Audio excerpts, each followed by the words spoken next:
हर एक बच्चे में कोई ना कोई क्वालिटी होती है। हो सकता है आपके घर में एक भविष्य का अन्ना हजारे पल रहा हो, भविष्य का सचिन तेंदुलकर पल रहा हो, भविष्य का नरेंद्र मोदी पल रहा हो, बहुत कुछ हो सकता है। अभी ये सुनील गावस्कर साहब का मैंने एक इंटरव्यू देखा तो उन्होंने कहा कि जब मैं खेलता था तो नवजोत सिंह सिद्धू के मुंह से आवाज नहीं निकलती थी, और आज वो हमारी क्रिकेट की दुनिया का सबसे अच्छा वक्ता है। हेलीकॉप्टर पेरेंटिंग एक शब्द है जिसमें हम पेरेंट के रूप में बच्चे को बहुत ज्यादा सुख सुविधाएं देते हैं, ये बहुत खराब है। बच्चों को कहीं भी लेके जाना प्रेफर नहीं करते कि नहीं बच्चा वहाँ जाएगा परेशान हो जाएगा, वहाँ तो ये दिक्कत हो सकती है, वहाँ से कहीं बीमारी ना लेकर आ जाए, और बच्चों को घरों में ज़्यादा टीवी दे देंगे, उसको फ़ोन दे देंगे। ये जो सिखाने वाला जो एंगल है ये काफ़ी लोगों में मिसिंग है। आपने देखा होगा कि बहुत सारे एड्स ऐसे चलते हैं कि 9 to 5 जॉब्स तो एक मिथ है, आपका एम्प्लॉयर आपको हमेशा गरीब ही बना के रखना चाहता है, अगर आप ऐसे ही रहोगे तो आप जीवन में कितने ही पैसे कमा लोगे। आप ये सब छोड़ो, हमारा कोर्स करो एक आप, उसके बाद में आप जीवन में जो भी करना चाहोगे उसमें अचानक से करोड़ों अरबों रुपए आने लग जाएंगे जी। ये पॉसिबल है।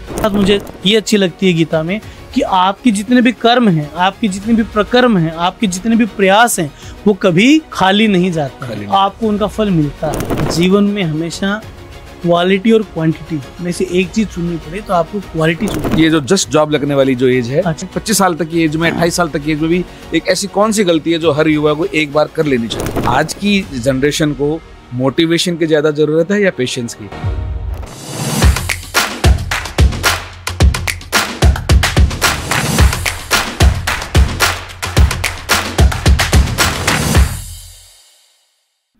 हाय एवरीवन, अक्सर आपने अपने इर्द गिर्द लोगों को ये कहते सुना होगा कि यार आज तो बिल्कुल भी टाइम नहीं मिला, आजकल लाइफ बहुत बिजी है, बहुत हेक्टिक हो रखी है।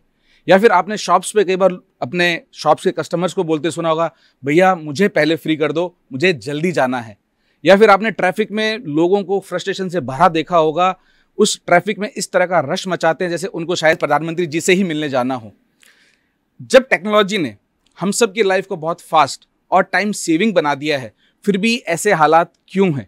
आज जब ज़्यादा इन्फॉर्मेशन या मैं कहूँ कि बेहतरीन इन्फॉर्मेशन सिंगल क्लिक्स पे अवेलेबल हैं, बहुत इजीली एक्सेसिबल हैं, तब भी हमारे देश का युवा या फिर हर वर्ग के लोग डिप्रेशन में क्यों जा रहे हैं? हमारे युवा अपने गोल से डिस्ट्रैक्ट क्यों हो रहे हैं, या फिर मैं कहूँ कि गलत राह पे क्यों जा रहे हैं? आज इन्हीं सबसे जुड़ी हुई बातों पे डिस्कशन करने के लिए हमारे साथ शायद one of the best expert available हैं, श्री देवेंद्र जोशी जी। जी हाँ, आप कोई साधारण व्यक्ति नहीं है इन सब बातों पे अपनी राय रखने के लिए। आप एक प्रतिष्ठित ब्लूम एकेडमी का संस्थापन कर चुके हैं, उसको बहुत ही अच्छे से रन कर रहे हैं, उसके साथ ही साथ सम्यक जैसे बड़े इंस्टीट्यूट्स में अपनी सेवा भी दे रहे हैं। यही नहीं, ये एक मोटिवेशनल स्पीकर, ट्रेनर, राइटर, साथ ही साथ लाइफ कोच और एक प्रतिष्ठित कैरियर काउंसलर भी हैं। जी हाँ, मुझे लगता है ये सब समझने के बाद या सुनने के बाद आपको भी यकीन हो गया होगा time management, stress management, goals को अचीव कैसे करें, बनते बिगड़ते रिश्तों को कैसे संभाल के रखें, अपने जीवन के सबसे बड़े गोल्स को कैसे अचीव करें। इन सब मुद्दों पे बात करने के लिए देवेंद्र जोशी जी सबसे सही व्यक्ति हमारे साथ आज हो सकते हैं। इन्हीं सब शब्दों के साथ मैं स्वागत करता हूं हमारे आज के बहुत ही स्पेशल गेस्ट श्री देवेंद्र जोशी जी का। सर, पॉडकास्ट वालाज की तरफ से और हमारी पूरी टीम की तरफ से मैं आज के इस एपिसोड में आपका हार्दिक स्वागत करता हूं। पॉडकास्ट वालाज की टीम को और सभी दर्शकों को मेरा सादर नमस्कार। सर, मैं अपना ये जो डिस्कशन है इसको शुरू करने से पहले आपसे आपके शब्दों में, क्योंकि आपको 15 साल से भी ज़्यादा का अनुभव है और वो भी मतलब इंडिया के अगर पर्सपेक्टिव में बात की जाए तो सिविल सर्विसेज का exam one of the most respected और डिफिकल्ट एग्जाम्स में से माना जाता है। आप उस फील्ड के मेंटोर हैं, बड़े बड़े इंस्टीट्यूट्स में आप सेवाएं देते रहे। तो अगर मैं आपसे पूछूं आपके ही शब्दों में हु इज़ देवेंद्र जोशी जी, तो आप कैसे बताएंगे? देखिए, मैं एक लर्नर हूँ और बच्चों के बीच में जाकर सीखता हूँ, और मेरे जो अनुभव हैं वो मैं सोसाइटी को वापस लौटाना चाहता हूँ, जिससे एक अवधारणा संपोषित हो सके। क्योंकि हम एक सिस्टम में काम करते हैं, व्यक्ति है, उसका परिवार है, उसका समाज है और देश है। अगर ये पूरा सिस्टम भली भांति काम करे तो आई थिंक इससे बड़ी समाज सेवा हो नहीं सकती। ये मेरा शॉर्ट एंड स्वीट परिचय है। सर, आपकी हिंदी बहुत ज़बरदस्त है। मुझे लगता है कि इस पूरे पॉडकास्ट में जो मेरे लिए सबसे बड़ा चैलेंज रहने वाला है, बीच बीच में हो सकता है कि आपके कई शब्दों पे मुझे समझने में टाइम लग जाए, लेकिन I will try to accommodate as much as I can. तो सर, अपन ने जो आज के डिस्कशन को थोड़ा सा ना अलग अलग फ्रेम्स में बांटा है, तो अपन एक जर्नी की तरह इसको लेके जाना चाहते हैं। जैसे जब बच्चा पैदा होता है तो उसका एक चाइल्डहुड फेज होता है, फिर उसके बाद में वो टीन एज में आता है, फिर वो युवावस्था में आता है, फिर उसकी शादी होती है। तो अपन इसी जर्नी को जीने की कोशिश करेंगे हमारे आज के संवाद के अंदर। तो मेरा सबसे पहला सवाल है, एक बहुत बहुत बहुत बड़ा वर्ड है जो स्कूल लाइफ में या पेरेंट्स जब भी बात करते हैं तो इस वर्ड को बहुत यूज करते हैं, अनुशासन, डिसिप्लिन। आपको क्या लगता है एक बच्चा जब पैदा होता है उसके कितने टाइम बाद ये डिसिप्लिन वर्ड उसकी लाइफ में महत्वता रखना शुरू कर देता है? देखिए, आपने अनुशासन की बात की तो मैं ये कहना चाहूँगा कि जब हम साइकोलॉजी की बात करते हैं तो बहुत सारे थिंकर्स हैं जिन्होंने अनुशासन पे बात की है, लेकिन मैं चाणक्य को कोट करना चाहूँगा। एक बहुत बड़े विद्वान हैं, उन्होंने एक बहुत अच्छी बात कही। उन्होंने कहा था कि जब बच्चा 2 या 3 साल का हो, अलग अलग परिस्थितियाँ होती हैं, उस समय तक तो बच्चे का बहुत आप ध्यान रखें कि बच्चा किसी प्रकार से उसको चोट न लगे, बच्चा कुछ उल्टी सीधी चीज़ निगल न ले, उसके जीवन को खतरा न हो। उसके बाद में जब बच्चा समझने लग जाए, वो अपने पाँव पे खड़ा होने लग जाए, उसके जीवन में अनुशासन डाल दीजिए आप। अब हम साइंटिफिकली बात करें तो जब कोई व्यक्ति अनुशासित होता है तो उसकी बायोलॉजिकल क्लॉक बहुत अच्छे से काम करती है, और जब बायोलॉजिकल क्लॉक ढंग से काम करेगी तो उसके हार्मोनल जो बैलेंस है बॉडी वो बना रहेगा, और कहीं ना कहीं ये उसके पूरे रूटीन को प्रभावित करेगा। स्ट्रेस भी मैनेज हो जाएगा, उसका जीवन भी अच्छे से संचालित होगा, और कहीं ना कहीं वो प्रोडक्टिविटी को बहुत बेहतर बना पाएगा। तो अनुशासन का जीवन में बड़ा महत्व है। एक मैं उदाहरण देना चाहूँगा कि चूँकि मेरा कंपटीशंस का फील्ड है, जो बच्चे अपनी रूटीन को सेट रखते हैं, निश्चित समय पर उठना, निश्चित समय पर सोना, निश्चित समय पर पढ़ाई करना, निश्चित समय पर एक्सरसाइज करना, वो बच्चे कंपेटिवली औरों की तुलना में ज़्यादा सफल होते हैं। और सबसे बड़ी बात है, डॉक्टर्स भी कहते हैं कि अगर मेडिसिन को भी सही टाइम पर लिया जाए, उनका ड्यूरेशन सही रखा जाए, निश्चित समय पर लिया जाए, तो वो ज़्यादा असरकारक होती है। तो डिसिप्लिन अपने आप में बहुत बड़ा फैक्टर है। सर, मैंने मेरी स्कूलिंग लाइफ का कुछ पार्ट ना बोर्डिंग स्कूल में किया है जी। तो बोर्डिंग स्कूल में अनुशासन के नाम पे हम बच्चों को अच्छे से चमका के रखा जाता था, है ना, फिजिकली भी और वर्बली भी काफ़ी चमकाया जाता था। तो मुझे एक वाकया याद आता है, जब हम हॉस्टल में थे तो एक बार हमारे जो टीचर थे या सब वार्डन थे, तो वो हमें प्रेयर के टाइम पे ना सीख दे रहे थे, और सीख देते थे उन्होंने एक हिंदी में एक डायलॉग मारा कि एक कुत्ता भी जब बैठता है कहीं पे तो अपनी जगह को साफ करके बैठता है। तुम लोग तो फिर भी बहुत अच्छे घरों से आते हो, जाके अपने बेड को देख कर आओ, जो अब तुम प्रेयर में आ गए हो तो वहाँ क्या तबाही मचा के आए हो। तो शायद कहीं ना कहीं डिसिप्लिन से तो जुड़ता है, लेकिन अगर अपन वापस उस बच्चे की उस चाइल्डहुड के फेज में जाए, उस टाइम पे माँ बाप तो उसके लिए सब कुछ करने की कोशिश करते ही करते हैं, लेकिन कई बार आपको नहीं लगता कि माँ बाप थोड़ा कहते हैं अति सर्वत्र वर्ज्यते, तो माँ बाप भी बहुत जल्दी ही एज में बच्चे से बहुत ज़्यादा अनुशासन की उम्मीद करने लगते हैं, और उससे कहीं ना कहीं वो जो एक होता है ना कि बच्चे को डिस्टर्ब करने की जो जर्नी होती है, क्या वो पेरेंट वहीं से शुरू कर देते हैं? देखिए, एक बहुत बड़ी एक साइकोलॉजिकल बात है कि आप बच्चे को कुछ कहेंगे या किसी चीज़ के लिए प्रेरित करेंगे, उससे अच्छा है कि आप करके दिखाएं। अगर बच्चे के माता पिता निश्चित समय पर उठते हैं, अपना जो घर है उसको व्यवस्थित रखते हैं, अपने सामान को व्यवस्थित रखते हैं, तो बच्चे में अपने आप ये क्वालिटीज आ जाएंगी। आप बच्चे को फोर्स करके अनुशासित नहीं कर सकते, बच्चा जो देखेगा वही करेगा। ये बहुत बड़ी साइकोलॉजी में एक लाइन कही जाती है। आपने एक कहानी भी सुनी होगी बहुत पहले कि एक महिला अपने बच्चों को लेकर एक प्रसिद्ध संत के पास जाती है और कहती है कि महाराज ये बहुत मीठा खाता है, इसकी आदत छुड़वाइए। तो संत ने कहा कि बेटा इसको आप 1 हफ्ते के बाद मेरे पास लेकर के आना। वो महिला फिर लेकर के जाती है, फिर महाराज कहते हैं कि आप इसको 1 हफ्ते के बाद लेकर आना। इस तरह करते करते लगभग 2 महीने बीत जाते हैं। फिर वो महाराज उस बच्चे को कहते हैं कि बेटा मीठा खाना नहीं चाहिए, ये बहुत गलत होता है, इससे पेट में कीड़े भी पड़ सकते हैं, आपका स्वास्थ्य भी प्रभावित हो सकता है। तो महिला उनसे पूछती है कि महाराज ये बात तो आप जब मैं पहली बार आई थी तब भी बता सकते थे। तो महाराज ने बहुत अच्छी बात कही कि बोले बहन, मैं खुद अभी तक मीठा खाना नहीं छोड़ पाया हूँ, मैंने अपनी आदत को अब कंट्रोल किया, तुम बच्चों को कैसे सिखाऊं। तो ये छोटी सी घटना हमें बहुत कुछ सिखाती है। अगर बच्चे में चेंज लाना है तो माता पिता खुद लेकर के आए, बड़ा बदलाव उसमें आएगा। ठीक है, इसी जर्नी को थोड़ा सा और आगे ले जाते हैं, और इसके लिए मैं एक एग्जांपल देता हूँ, क्योंकि मुझे लगता है कि हमारी जो ऑडियंस है या आम भाषा में ये मूवी बहुत फेमस है, तारे ज़मीन पर। जी। उस तारे ज़मीन पर मूवी में दर्शिल सफारी का रोल हर किसी ने फील किया होगा। जी। और ऐसे बहुत सारे बच्चे थे, जब वो मूवी आई थी उस वक्त शायद व्हाट्सअप नहीं था, तो इतनी स्टेटस नहीं लगे। अगर आज वो मूवी वापस से रिलीज़ की जाए तो शायद बहुत व्हाट्सएप स्टेटस पे दर्शिल सफारी की स्टोरी में हर बच्चा अपने आप को शायद ढूंढने की कोशिश करे। आप उस मूवी से मुझे सीख मिलती है कि, या मैं कहता हूँ सीख तो नहीं बोलूँगा, लेकिन एक एक्सपीरियंस वहाँ दिखता है कि माँ बाप खुद अपने ही 2 बच्चों में इतना फ़र्क करते हैं, और जब वो छोटा बच्चा उस बड़े बच्चे से कम्पीट नहीं कर पाता या माँ बाप के उम्मीदों पे उतना नहीं आता है, तो उसको हॉस्टल में डाल देते हैं, ये जानते हुए भी कि शायद वो हॉस्टल में भेजने लायक नहीं है। तो क्या माँ बाप ने ही वापस से, मैं ये पूछूंगा, क्या माँ बाप ने वापस से बहुत बड़ी गलती करी? देखिए सर, आज पेरेंटिंग अपने आप में बड़ा चैलेंज है। चैलेंज इसलिए है कि हम बच्चे में छिपी हुई प्रतिभाओं और उसके गुणों को अवलोकन नहीं कर पाते। अब कोई बच्चा अगर आर्टिस्ट बनने जा रहा है, उसके अंदर कलात्मक गुण हैं, और आप उस बच्चे को मैथ्स पढ़ने के लिए फोर्स कर रहे हैं, तो ये उसके साथ में न्याय नहीं होगा। देखिए, बहुत बड़ी फिलोसफी की बात है। प्लेटो बहुत बड़े एक दार्शनिक हुए, उन्होंने कहा था कि हर एक बच्चे में कोई ना कोई क्वालिटी होती है। अब हमारी जिम्मेदारी है, वो तो बच्चा है, हम एज ए टीचर या एज ए पेरेंट उस बच्चे में उस जो क्वालिटी उसको पहचाने और उसे पॉलिश करें। जबकि हम दूसरी तरफ अगर अपनी ध्यान ऊर्जा लगा देते हैं तो बच्चे का भविष्य कैसे बनेगा। और आपने एक बात कही कि बच्चों में कहीं ना कहीं तुलना की प्रवृत्ति होती है, वो रहेगी।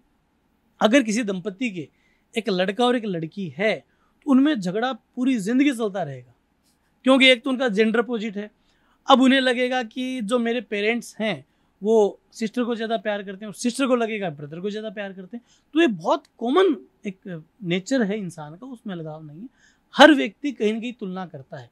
अगर 4 भाई किसी परिवार में हैं तो कहीं ना कहीं वो भी ये तुलना करेंगे कि माता पिता किससे ज़्यादा अटैच्ड हैं, और बच्चा ये तुलना करेगा कि माता पिता में से मुझे ज़्यादा प्यार कौन करता है। और ये चीज़ें समय के साथ भी बदलती रहती हैं। तो ये एक सामान्य मानवीय स्वभाव है, इसमें बहुत ज़्यादा सोचने की आवश्यकता नहीं होती। हमें ओवर थिंकिंग नहीं करनी चाहिए। इसमें ओवर थिंकिंग नहीं करनी चाहिए। आप बार बार ये एहसास दिलाएं बच्चों को कि आप हमारे लिए समान हैं, और हम व्यक्तिगत क्यों हों, हम सब मिलकर के समाज के लिए कुछ करें। सही बात है। मैं ऐसे कपल्स को जानता हूं जिनको मैंने ही ब्लड डोनेशन के लिए मोटिवेट किया, जिनके बच्चे बड़े थे, 18 साल से ऊपर की एज के थे। तो चारों अगर साथ में ब्लड डोनेट कर रहे हैं तो एक बहुत बड़ी समानता की बात है। हम पूरे राजस्थान में बहुत सारे ब्लड डोनेशंस के ग्रुप से जुड़े हुए हैं। हम नए नए प्रयोग करते रहते हैं। हमने नया प्रयोग किया कि बच्चा जैसे टीनेज में आ जाए, 18-19 साल का हो जाए, तो माता पिता स्वस्थ हैं और उनके 2 बच्चे हैं, चाहे लड़का हो चाहे लड़की, या लड़के हों, कुछ भी हो, तो वो साथ में ब्लड डोनेट करें। तो मैं कहता हूँ कि फिर जो आपसी खींचतानी खत्म हो जाएगा, वो मिलकर के समाज की सेवा की मुहिम में जुड़े रहेंगे, तो एक बहुत बड़ा सोल्यूशन निकल जाता है इस चीज़ में। एक और बहुत बहुत ज़्यादा चर्चित या मैं कहूँ बहुत ज़्यादा डिस्कस्ड एक मैटर है, और बहुत बार बहुत सारे सेलिब्रिटीज़ भी इस बारे में बता चुके हैं अलग अलग प्लेटफॉर्म्स पे कि जब वो छोटे थे तो उन्होंने अपने घर के अंदर एक केओस का माहौल देखा। उनके माता पिता के संबंध अच्छे नहीं थे, बहुत झगड़ा था, डिवोर्स हो गया, अलग अलग हो गए वगैरह वगैरह। और बच्चों को उस टाइम पे या तो उन्होंने अपने पास रखा तो बच्चे ने सब देखा, या फिर बच्चे को बोर्डिंग में भेज दिया जी। अब छुट्टियों में बच्चे के पास में अगर घर जाने का ऑप्शन होता तो कभी भी माँ और बाप से एक ही घर में वापस मिलने नहीं जाता था, बनस्पत उसके जो बाकी साथी थे वो ऐसा जाते थे। तो ये बचपन में इस तरह की जो घटनाएं इन बच्चों के ऊपर बीतती है, और जब वो बड़े हो गए इस घटना को याद करके अपने बारे में बताते हैं, तो मेरा सवाल इसमें यह है कि वो बच्चा जब उस वक्त वो जी रहा होता, अब तो बड़ा होकर उस बारे में बता रहा है तो शायद उसको इतना इम्पैक्ट भी नहीं कर रहा, बट उस फेज में वो जो पूरी स्कूलिंग उसकी हुई होगी, बहुत छोटी उम्र भी होगी, तो उस फेज में जो उसके लेसन थे, उसके दिमाग में जो चीज़ें छाप छोड़ती हैं, वो उसके साथ लाइफ लॉन्ग किस तरह से रहती हैं, उसको कैसे टच करती हैं, कैसे उसको इम्पैक्ट डालती हैं कि वो आगे जाके कैसा इंसान बनेगा। देखिए, मैं इस सवाल को बहुत सरल वे में दर्शकों के सामने रखना चाहूँगा। एक बच्चा जब यूथ में कन्वर्ट होता है, यूथ एज में जाता है, उसमें बहुत सारे चेंजेस होते हैं। एक बच्चे की उम्र है लगभग 3-4 साल, उसका डेवलपमेंट एक अलग तरीके से होता है। उस समय बच्चा आत्म केंद्रित रहता है, वो अपने पर ही ध्यान देता है। 4 से लेकर के 11-12 साल तक, टीनेज से ठीक पहले का जब समय, तो बच्चा अपने आसपास अपने मोहल्ले में दोस्ती करता है। लेकिन जब वो टीन एज में आ जाता है तो वो अपने प्रति, अपनी फैमिली के प्रति और अपनी सोसाइटी के प्रति बहुत ज़्यादा सेंसिटिव हो जाता है। और तीनों स्टेजेस के अंदर उसके साथ जिस प्रकार का व्यवहार किया जाता है या वो अपने आसपास व्यवहार देखता है, वो उसके मनोमस्तिष्क पर गहरी छाप डालता है।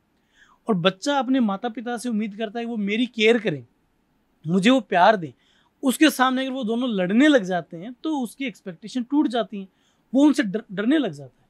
मैं जब काउंसलिंग करता हूँ सर, तो मेरे पास एक बच्चा आया, कुछ दिन पहले की बात है, शेखावाटी से वो बच्चा आया था, मुझसे मिलने के लिए स्पेशली आया था। उसके घर में, और बात आप आश्चर्यजनक बात देखिए, एक जॉइंट परिवार में बच्चा था, उसके घर में बहुत लड़ाइयाँ होती थी। और बच्चा पढ़ने में इंटेलिजेंट था, लेकिन वो इतना ज़्यादा परेशान हो गया था कि मैं क्या करूँ, घर में सभी लोग लड़ते रहते हैं। तो जब इस प्रकार का माहौल बच्चा देखता है तो उसके डेवलपमेंट पे बड़ा फर्क पड़ता है। बच्चा इनसिक्योरिटी फील करता है। अब बच्चे के मन में सपना है कि मैं पढ़ लिख करके डॉक्टर बनूंगा, उसका सपना यही था कि मैं डॉक्टर बनूंगा। अब डॉक्टर बनने के बाद मैं किसके लिए क्या करूंगा? मेरे फैमिली वाले झगड़ते हैं, मैं इनको क्या सुख दे पाऊंगा? क्या मैं डॉक्टर बन के इनका झगड़ा दूर कर पाऊंगा? या डॉक्टर बन के समाज में अगर मैं कुछ काम करूंगा तो उससे इनको क्या फायदा मिलेगा? या एक रिकॉग्नाइजेशन वाली स्थिति क्या होगी? सही बात है। इसलिए मैं पेरेंट्स को अक्सर कहता हूं कि आप देखिए, लड़ाई झगड़ा मनुष्य में होगा, ये बहुत कॉमन है। इस दुनिया में शायद कोई भी कपल ऐसा नहीं होगा जिसके बीच में झगड़ा नहीं हो। और मनोविज्ञान जो है वो हल्के फुल्के झगड़ों को अच्छा मानता है। अच्छा। क्योंकि जीवन में दो चीजें, एक तथ्य होता है, एक मूल्य होता है, एक फैक्ट होता है, एक वैल्यू होती है। कई बार दो लोगों के बीच में फैक्ट और वैल्यूज नहीं मिलती और मिलने भी नहीं चाहिए, ये बहुत अच्छी बात भी है। हल्का फुल्का झगड़ा है, भारी झगड़ा है, मन मुटाव है, वो बच्चे के सामने मत करिए आप। ओके। बच्चा स्कूल चला गया, उसके बाद का समय आपके पास मिल जाता है। मैं कई बार पेरेंट्स पूछते हैं, मैं बताता हूँ उनको, बच्चा सो गया है, उसके बाद में आप बात करिए। अभी सर, अब चूंकि विषय अपना अलग है, लेकिन मैं एग्जांपल मुझे याद आ गया, मैं दे देता हूँ। एक कपल मेरे पास आया, बोले हमारे बीच बहुत झगड़ा होता है। मैंने कहा अच्छी बात है। बोले अच्छी बात क्या है? मैंने कहा बुरा भी क्या है? आप मान रहे कि बहुत ज़्यादा झगड़ा होता है, फिर भी आप साथ में हैं, इसमें आपकी बॉन्डिंग बहुत अच्छी है। मैंने कहा आप एक काम करा करिए, जब झगड़ा हो आपका, उसको आप लिख करके झगड़ा करिए। अभी तक आपने मुंह से झगड़ा किया है, बातों से झगड़ा किया है, मेरी बात मान करके आप लिख करके झगड़ा करिए। आपके मन में कोई बात आप लिखिए अपने हस्बैंड को, हस्बैंड के मन में कोई बात है वो लिख करके, फिर देखिए क्या होता है। तो मैं तो इस बात को उनको कह के भूल गया, क्योंकि जीवन में बहुत ज़्यादा व्यस्तता चलती है। महीने भर के बाद में उनको मेरे पास कॉल आया, बोले सर झगड़ा खत्म ही हो गया। क्यों? बस जब लिखते हैं तो बहुत कुछ सोचना पड़ता है, फिर हम सोचते हैं कि यार ये बात बोल तो सकते हैं पर लिखने में अच्छा नहीं लगे, कोई और पढ़ ले। झगड़ा कम हो गया, खत्म हो गया। ये भी साइकोलॉजिकल एक विन है इस केस के अंदर। बहुत बड़ी चीज। तो सर एक ना, मतलब जब बच्चा जैसे स्कूल जाने लायक एज में होता है, 2.5 साल 3 साल, आजकल प्ले ग्रुप्स भी आ गए हैं और फिर नर्सरी प्री नर्सरी सब कुछ है, उस वक्त पेरेंट्स बहुत सोचते हैं, जैसी भी उनकी स्थिति होती है आर्थिक, उसके हिसाब से वो स्कूल चूज करने जाते हैं। आपके हिसाब से स्कूल चूज करते वक्त, मैंने कहता है बहुत डिटेल में बताएं, लेकिन कुछ ऐसी बातें हैं, मतलब जो बड़ी बड़ी बातें हो तो सब ज्ञान दे रही हैं मार्केट में, बट एक इतनी अच्छी साइकोलॉजी पे पकड़ होने के बाद, इतने सारे पेरेंट्स की काउंसलिंग करने के बाद, ऐसी कोई चीज जो आपको लगता है कि पेरेंट्स शायद ये चीज छोड़ देते हैं बच्चे के लिए स्कूल फाइनल करने में, जी वो आप थोड़ा सा शेयर करें सर। देखिए, मैं पेरेंट्स को कहना चाहूँगा कि आजकल एजुकेशन एक बिजनेस बन चुका है, इस बात को हम सब मानते हैं। बीइंग एजुकेशनिस्ट भी मैं स्वीकार करता हूँ कि हम इस समाज में रहते हैं, हमें स्वीकारोक्ति ईमानदारी से करनी पड़ेगी। आप बच्चों की जब स्कूल फाइनल करें, आपको इतना ही देखना है, स्कूल चाहे प्राइवेट हो चाहे सरकारी, it doesn't matter at all. सरकारी स्कूलें भी अच्छी हैं, प्राइवेट स्कूल्स भी अच्छी हैं। पहली बात तो ये अवधारणा निकालनी पड़ेगी। मेरे पास बहुत से पेरेंट्स आते हैं, बोले साहब सरकारी स्कूलों के बारे में ज़्यादातर की नेगेटिव अवधारणा होती है, लेकिन मैं इसको मानता नहीं। मैंने कहा नहीं, सरकारी स्कूलें भी अच्छी हैं, उनमें एक पूरा टैलेंट है, वो क्रीम है, वो एग्जामिनेशन पास करके आता है। और प्राइवेट स्कूल हैं, चूँकि कंपटीशन में है तो वो अपनी मेहनत करती हैं। आप एक बात का ध्यान रखिए, जो मेजर सब्जेक्ट्स हैं इनके अंदर आप देख लीजिए, जीके से जो रिलेटेड सब्जेक्ट्स हैं, मैथ्स है, इंग्लिश है, ये कहीं अच्छा पढ़ाया जा रहा है। और उस स्कूल के अंदर कितनी ज़्यादा सह शैक्षणिक गतिविधियां संचालित हो रही हैं जो बच्चे के सर्वांगीण व्यक्तित्व को प्रभावित करती हैं। क्या उस स्कूल में डांस हो रहा है? क्या उस स्कूल में स्पोर्ट्स के लिए फैसिलिटीज़ हैं? क्या, अगर सरल शब्दों में कहूँ तो, क्या उस स्कूल के अंदर उस बच्चे के सर्वांगीण व्यक्तित्व को लेकर चीज़ें हैं? बच्चा अच्छा लिख सकता है, बच्चा अपने आप को अच्छा अभिव्यक्त कर सकता है, बच्चा स्टेज पर खड़ा होकर के बोल सकता है, अगर बच्चा फिजिकली बहुत एक्टिव है तो किसी स्पोर्ट्स में पार्टिसिपेट कर सकता है। ये 8-10 चीज़ें अगर हैं जो बच्चे के व्यक्तित्व को विकसित करती है, मैं कहता हूँ ऐसी स्कूल आपको चुन लेनी चाहिए। कोई भी स्कूल खराब नहीं होती है, हर टीचर अपना बढ़िया एफर्ट करता है। महत्वपूर्ण चीज़ क्या है, आपको बच्चे पर ध्यान देना है। और सबसे बड़ी बात है कि माता पिता जिन्होंने बच्चे को पाला है, पोसा है, स्कूल भेज रहे हैं, उन्हें अगर अपने बच्चे की क्वालिटीज़ के बारे में पता नहीं है तो 4-5 घंटे जो टीचर्स, अलग अलग टीचर्स उससे मिलेंगे, वो कैसे पता लगा पाएंगे? तो ये रोल आज के दौर में दोनों तरफ का है, माता पिता और टीचर मिलकर के बच्चे के गुणों का पता लगाएं। ठीक है सर। इस जो चाइल्डहुड वाली जर्नी पे जो मेरे सवाल थे, इसमें आखिरी सवाल है कि एक ये भी बहस है कि बच्चों को बोर्डिंग स्कूल में भेजना चाहिए या नहीं जी। तो पहला सवाल तो ये है कि आप क्या मानते हैं, और अगर भेजना चाहिए, अगर वाले साइड में अगर आप हैं, तो किस एज से पहले बिल्कुल नहीं भेजना चाहिए? देखिए, ये बोर्डिंग स्कूल भी एक प्रकार की व्यवस्था है। इनकी शुरुआत इस तरह से हुई थी कि जो पेरेंट्स समय नहीं निकाल पाते हैं, बच्चों को विशेष अनुशासन में ढालना होता है, उनके लिए शुरू में व्यवस्था की गई थी।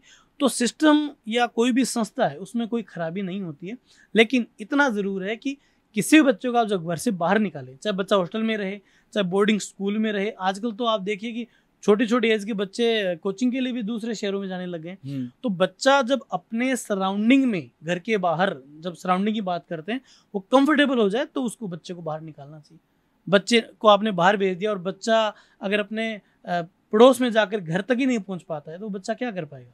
बच्चा अगर बाहर जाकर के कोई बस पकड़ के कहीं नहीं जा सकता है, या बच्चा किसी लोकेलिटी पे नहीं पहुंच सकता है, तो बच्चा कहीं भी जाकर स्ट्रगल ही करेगा, फिर एक स्थान पे रहेगा तो उसका पूरा डेवलपमेंट हो नहीं पाएगा। इस जर्नी में मैं इतना कहना चाहूँगा कि चाइल्डहुड जो है बहुत महत्वपूर्ण समय होता है। आप बच्चे के सर्वांगीण विकास पर ध्यान दीजिए। स्कूल, बोर्डिंग स्कूल, सैनिक स्कूल, कोचिंग इंस्टीट्यूशंस या कोई भी जो संस्था है, आजकल तो एनडीए के लिए भी एकेडमी में बच्चे भेजने लगे। आप बच्चे में क्वालिटीज़ देख करके चूज़ करें। और सबसे बड़ी बात है कि छोटी उम्र से बच्चे को हरफनमौला बनाएं। आप बच्चे को आप कहीं बाहर ले जाएं, आप सब्जी मंडी ले जाएं, उसको ये बताएं कि यहाँ पर ये प्रोसेस होती है, सब्जियाँ ऐसी ली जाती हैं। बच्चों का आप कहीं बस स्टैंड लेकर के जाएं, या बच्चा कभी भी बाहर जाए तो कम से कम उसको आपका एड्रेस पता हो, आपके 2-3 लोगों के फ़ोन नंबर उसको पता हो, 4-5 गलियों से बच्चा अपने घर तक आ जाए। ये तो डेवलप होना ही चाहिए। लेकिन आजकल तो इसके उलट होता है सब कुछ। माँ बाप अपने बच्चों को तो घर में बैठा कर नहीं, बेटा आप यहीं रहो, हम ब्लिंकिट कर लेते हैं, है ना, आप तो यहीं रहो, हम जोमेटो से मंगा देते हैं। बच्चों को कहीं भी लेके जाना प्रीफर नहीं करते कि नहीं बच्चा वहाँ जाएगा परेशान हो जाएगा, वहाँ तो ये दिक्कत हो सकती है, वहाँ से कहीं बीमारी ना लेकर आ जाए। और बच्चों को घरों में ज़्यादा मतलब टीवी दे देंगे, उसको फ़ोन दे देंगे। बट ये जो चीज़ आपने कही, मंडी बहुत ही कम पेरेंट लेके जाते हैं, और अगर लेके भी जाते हैं तो just because they can't leave those kids alone at home, इस वजह से वो लेके जा रहे हैं। तो ये जो सिखाने वाला जो एंगल है, ये शायद कहीं ना कहीं काफ़ी लोगों में मिसिंग है, काफ़ी लोग करते भी होंगे। मैं इसका एग्जांपल भी देना चाहूँगा। जब हम 5th क्लास में थे तो हम अपने शहर से बाहर कोई खेल प्रतियोगिता में भाग लेने के लिए गए थे।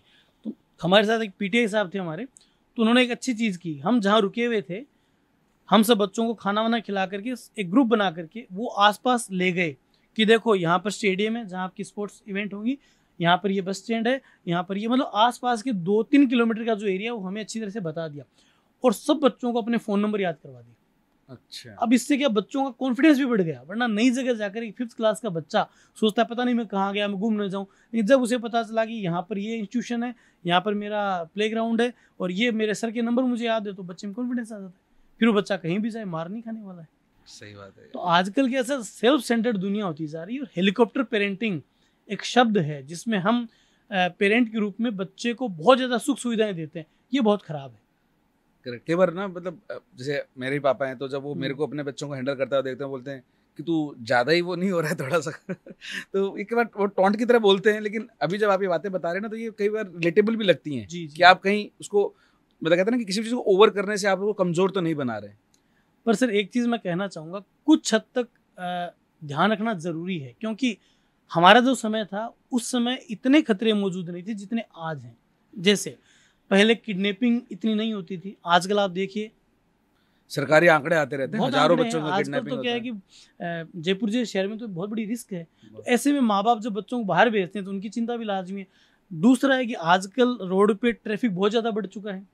तीसरा, रेश ड्राइविंग बहुत ज़्यादा होने लगी है। तो पहले के मुकाबले इतनी जो खतरे थे वो उस समय नहीं थे, आज हैं। तो माता पिता का ध्यान रखना भी जायज़ है, लेकिन हेलीकॉप्टर पेरेंटिंग से बचना चाहिए। हमें हर स्टेज पर बच्चे को इतना मजबूत करना चाहिए कि वो छोटे मोटे निर्णय तो खुद ले ही सके और अपने आप को बचा सके। फॉर एग्जाम्पल, हमने अभी हमारे इंस्टीट्यूट में आग जब लग जाती है तो बच्चे उसमें कैसे बचे, उसकी ट्रेनिंग दी थी बच्चों को। तो आप आश्चर्य करेंगे, हमने बच्चों को बैठा रखा था, हम कुछ बच्चों को समझा रहे थे, इतने में एक छोटी सी छिपकली दीवार से उतर करके उनके बीच में आ गई और बच्चे बुरी तरह से बाहर भागे। अब कुछ बच्चे आपस में टकराए, कुछ गिरे, चोट तो ज़्यादा नहीं लगी क्योंकि नीचे फोम की मैट्रेस थी। उन बच्चों को वापिस हमने बैठाया, उनको कहा कि बेटा ये, फिर मैं ही था तो उस छिपकली पूंछ पकड़े कहा कि ये जहरीली नहीं होती है। बोले नहीं, इसके काटने से तो मर जाते हैं। बच्चे डर गए। तो एक दिमाग में और चीज़ आई कि आग से तो बचाएं, बच्चों को एक कॉमन जानकारी भी दें। अगर कहीं छिपकली गिर जाती है तो वो काटने से मौत नहीं होती है। पहली बात तो बेचारी काटती नहीं है, वो खुद आपसे डरती है। सही बात। अब 7-8 साल का बच्चा है, उसके दिमाग में ये चीज़ है यार ये जहरीला जानवर है, तो आप समझ सकते हैं हमें कितना अवेयर करना पड़ेगा। करेक्ट। तो ये बहुत सारी चीज़ें आज के दौर में, आज का जो दौर है कोविड के बाद में स्थितियाँ बहुत बदल गई हैं। तो माता पिता के सामने चैलेंज भी उतना ही है और बच्चे के परवरिश की भी एक चुनौती है और समाज के साथ अपने आप को चलाने का भी एक टास्क है। तो बहुत सारी चीज़ें आज के दौर में। ठीक है सर। तो अब इससे 12 साल तक वाले हम बच्चों के बारे में काफ़ी कुछ बातें कर ली। अब टीन एज जी। बहुत बड़ा वर्ग है, और स्पेशली इंडिया में तो एक बहुत बड़ी पॉपुलेशन है जो इस टीनेज वाले ग्रुप में फॉल करती है। तो सबसे पहले तो क्या सिर्फ एक बच्चा 13 साल का हो गया बोल के उसको टीनेजर बोल दें, ये सही है? या फिर पेरेंट उसको कब माने कि हाँ अब ये बच्चा एटलीस्ट टीनेजर जैसा ट्रीट करने लायक हो गया है? देखिए सर, टीनेज की जो उम्र है साइकोलॉजिकली जहाँ टीन लग जाता है 13 to 19, लेकिन ज्योग्राफिकल कंडीशंस के अनुसार इस उम्र में थोड़ा आगे पीछे जो ईयर्स हैं वो चलते हैं। जहाँ पर सर्दियाँ ज़्यादा पड़ती है, जो शीतकाल के इलाके हैं, वहाँ बच्चे थोड़ा सा लेट किशोरावस्था में प्रवेश करते हैं। आप जितनी भी वेस्टर्न कंट्रीज़ को देखेंगे, साइबेरिया को देखेंगे, तो वहाँ पर ये उम्र लगभग 14-15 साल तक चली जाती है। हमारे यहाँ जो हॉट एरियाज़ है वहाँ कई बार बच्चा 11 साल की उम्र में भी उसमें हार्मोनल चेंज आ जाते हैं। जैसे बच्चियों की बात करते हैं तो उनमें एक पैरामीटर है कि उनकी पीरियड शुरू हो जाते हैं, तो वो उम्र भी कई बार थोड़ी कम हो जाती है। तो हम तो ये माने कि जब बच्चे के अंदर कुछ जो शारीरिक रूप से लक्षण बदल जाते हैं, मानसिक रूप से बदल जाते हैं, वो टीन एज है। मोटा मोटी 13 to 19 का अपन एक वर्ग मान सकते हैं। ठीक है। अब इस सवाल में एकदम बिल्कुल आपने वही जवाब दे दिया जिसके ऊपर मैं अगला सवाल फ्रेम करना चाहता था कि बॉडी के अंदर हार्मोनल चेंजेस इसी एज मतलब इसी वर्ग में एंटर होते ही होने लगते हैं जी। और उस वक्त बच्चों के अंदर बहुत सारी क्यूरियोसिटी इन चीज़ों पे आने लगती है। बिल्कुल। इसी टाइम में ही बच्चा वो 9th-10th में बायो के सब्जेक्ट से इंट्रोड्यूस भी होने लगता है जी। और टीचर जो है वो अपने शब्दों के लिमिटेशन से ही बच्चों को पढ़ाते हैं। बट बच्चे वहाँ नहीं रुकते, बच्चे आपस में अलग अलग तरह के डिस्कशन शुरू करते हैं। जी। तो उस फेज के अंदर टीचर्स किस तरह से अपने रोल को अच्छे से और निभाएं, प्लस पेरेंट्स इस एज में बच्चों के साथ किस तरह से रहें कि इस एज में जो गड़बड़ियाँ जो बहुत सारी हो जाती हैं, जी। जी। उनको हम मतलब होता है ना कि बच्चे को हमने सही चाइल्डहुड तो देने की कोशिश कर दी, बट ये सही टीनेजहुड भी तो देना होगा। बिल्कुल। तो उसमें पेरेंट्स और टीचर्स कैसे मिलके बच्चों का ध्यान दें, और अगर ये पॉडकास्ट हमारे उस एज के बच्चों तक पहुंचे तो वो बच्चे खुद भी क्या करें ऐसा जो यहाँ से भी सही निकल जाए? देखिए सर, हम बिल्कुल व्यवहारिक धरातल पे बात करते हैं। हमारे समाज में जो हम ट्रेडिशनल सोसाइटी कहते हैं उसमें वर्जनाएं बहुत ज़्यादा हैं। जैसे टीन एज की बच्ची है तो उसके साथ में फैमिली के जो मेल पर्सन है वो बहुत कम बातचीत करते हैं, ये भी एक फैक्टर है। इसके अलावा बहुत से विषयों पे हम बात भी नहीं करते हैं, सोचते हैं ये विषय बात करने लायक नहीं है। जबकि एक एजुकेटर के रूप में मैं कहता हूँ कि इस दुनिया में जो कुछ भी होता है उस पर बात की जा सकती है। तो ये जो एज है, मतलब जब बच्चा 12th में है या 12th के जस्ट बाद वाले फेज में है और धीरे वो जब मतलब कॉलेज के एंटर हो चुका है, मतलब मोटा मोटी वो वाली एज जहाँ पे बच्चे के दिमाग में ये चीज़ आ चुकी है कि मुझे आगे चल के कुछ करना है, मुझे तो पैसे कमाने हैं, चाहे मुझे अपना छोटा मोटा बिजनेस प्लान कर रहा है या फिर एक अच्छी जॉब के लिए वो लगा हुआ है। तो वो जब वो चीज़ सारी प्लानिंग कर रहा होता है, तो अगर उसको वो चीज़ की डायरेक्शन नहीं मिल रही होती है तो बच्चा हो सकता है कि सही डिसीजन ना ले, या लेने के कुछ टाइम बाद उसको लगे कि यार मुझे कुछ और करना चाहिए था। तो ये सारी जो चीज़ें होती है अपने समाज में, आपको लगता है कि कहीं ना कहीं इस चीज़ की भी काउंसलिंग की बहुत कमी है? सर, आपने जॉब की जहाँ तक बात की है, तो मैं जब स्कूलों में सेशन लेने जाता हूँ, पिछले 2 साल की अगर बात करें तो 9 से 12 तक के जो बच्चे हैं वो परंपरा के जो फील्ड है इंजीनियरिंग का, मेडिकल का, उसके अलावा भी स्टार्टअप की बात करते हैं। अभी एक स्कूल में गया तो उन्होंने एक आइडिया बताया कि साहब जो लोग घूमने के लिए जाते हैं बाहर, तो वो क्या करते हैं, अपना उनके पास पर्स है या एक्स्ट्रा सामान है वो बर्डन लगता है, तो हमको ऐसी कंपनी बना दें कि सामान उनके घर तक पहुंच जाए या हम सेफ रख लें, उसका कुछ चार्ज कर लें।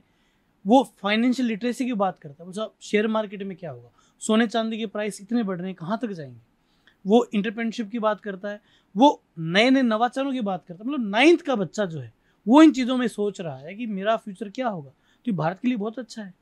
नहीं, वो सोच तो बहुत अच्छी है, और ये कहीं ना कहीं ये जितने भी हमारे इंडियन स्टार्टअप्स बड़े हुए हैं जी। या फिर जो आजकल स्टार्टअप्स के बारे में कवरेज आने लगी है, शार्क टैंक इंडिया जैसे शोज आने लगे, अवेयरनेस तो बढ़ गई, बट इन बच्चों को वो जो सोचने लगा है, इसको एक होता है ना कि एक शेप देना, उसके जो काउंसलर्स हैं उसकी कितनी अवेलेबिलिटी, क्योंकि मुझे पता है बड़ी बड़ी स्कूल्स में तो इन्होंने बना दिए हैं, फोरम्स बना दिए हैं, उन्होंने वैसे लोग हायर भी कर दिए, बट अपना इंडिया आपको पता है कि हर जगह हर जैसी सुविधाएं नहीं है। तो उस केस में बच्चों के लिए इस तरह की ओवरऑल एक काउंसलिंग कहीं पे भी अवेलेबल आपको दिखती है कि है?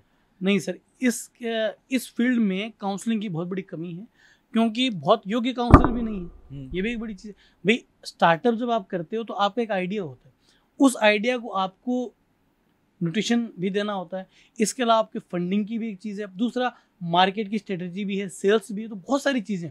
बच्चे के दिमाग में आइडिया आ जाता है, टीनेज का बच्चा है वो बहुत कुछ सोच रहा है, लेकिन आपको उस आइडिया को ब्लूम करने के लिए बहुत कुछ चीज़ें चाहिए।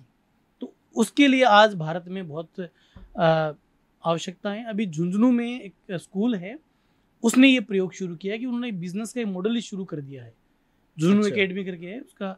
तो वो अभी शायद आज ही उसकी लॉन्चिंग हुई है। तो ऐसे स्कूलों में प्रयोग चल रहे हैं, लेकिन भारी कमी इस चीज़ की है कि बच्चे के दिमाग में जो आइडिया है वहाँ से लेकर उसको यूनिकॉर्न बनने तक का सफ़र आप किस प्रकार से हेल्प करें, वो बड़ी चीज़ है। बिल्कुल, क्योंकि जो हमारी पेरेंट कंपनी है, उस पेरेंट कंपनी के अंदर हम भी एक इंस्टीट्यूट चलाते हैं, जी है ना। और उस इंस्टीट्यूट का सबसे बड़ी चीज़ ये है कि हमारी जो पेरेंट आईटी कंपनी है, उनकी स्पॉन्सरशिप में पूरा इंस्टीट्यूट चलता है और पूरा फ्री ऑफ कॉस्ट चलता है ना। और उस इंस्टीट्यूट के अंदर हम लोग जो है फ्री कैरियर काउंसलिंग भी देते हैं। जी। तो उसमें जब काउंसलिंग के लिए बच्चे आते हैं ना, तो उनका यही कहना है कि मैं डिसाइड कैसे करूँ कि मेरे लिए कोर्स कौन सा सही है। जी अब हम वहाँ पे उसको एक बात यही बोलते हैं कि बेटा, आप एक कॉल पे अपने पिछले 20 साल की जिंदगी के बेस पे क्या बेस्ट है वो हमसे 5 मिनट में जानना चाहते हो।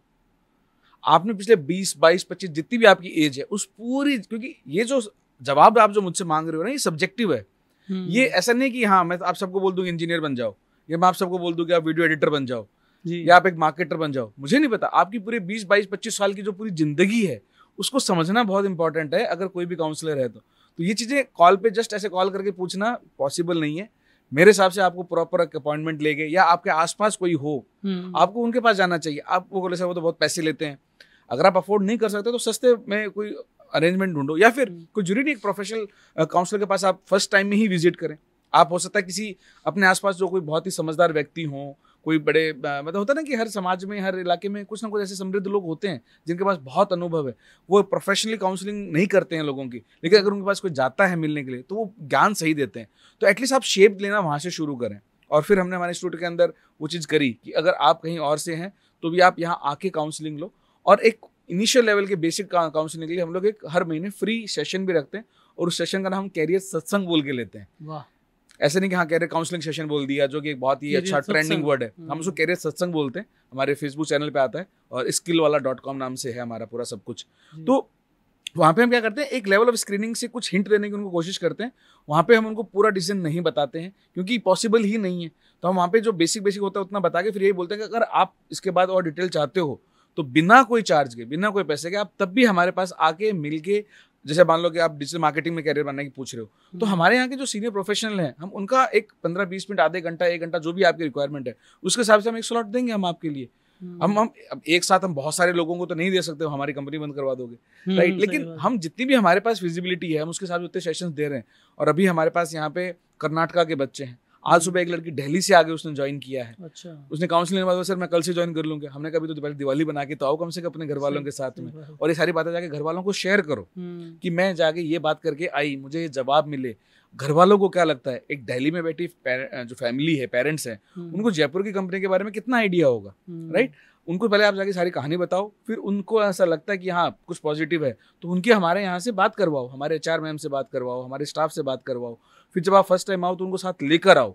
They should be very well aware कि मेरी बच्ची कहाँ जा रही है, तब जाके एक फैसला होता है कि आपको यहाँ इंटर्नशिप करना है। So this is what we are trying to do in this world of counselling. क्योंकि हमें लगता है कि सर बहुत कमी है, हमें खुद को पहले नहीं पता था, बट अब लगता है कि हर स्टेज पे काउंसलर्स की बहुत तगड़ी कमी है।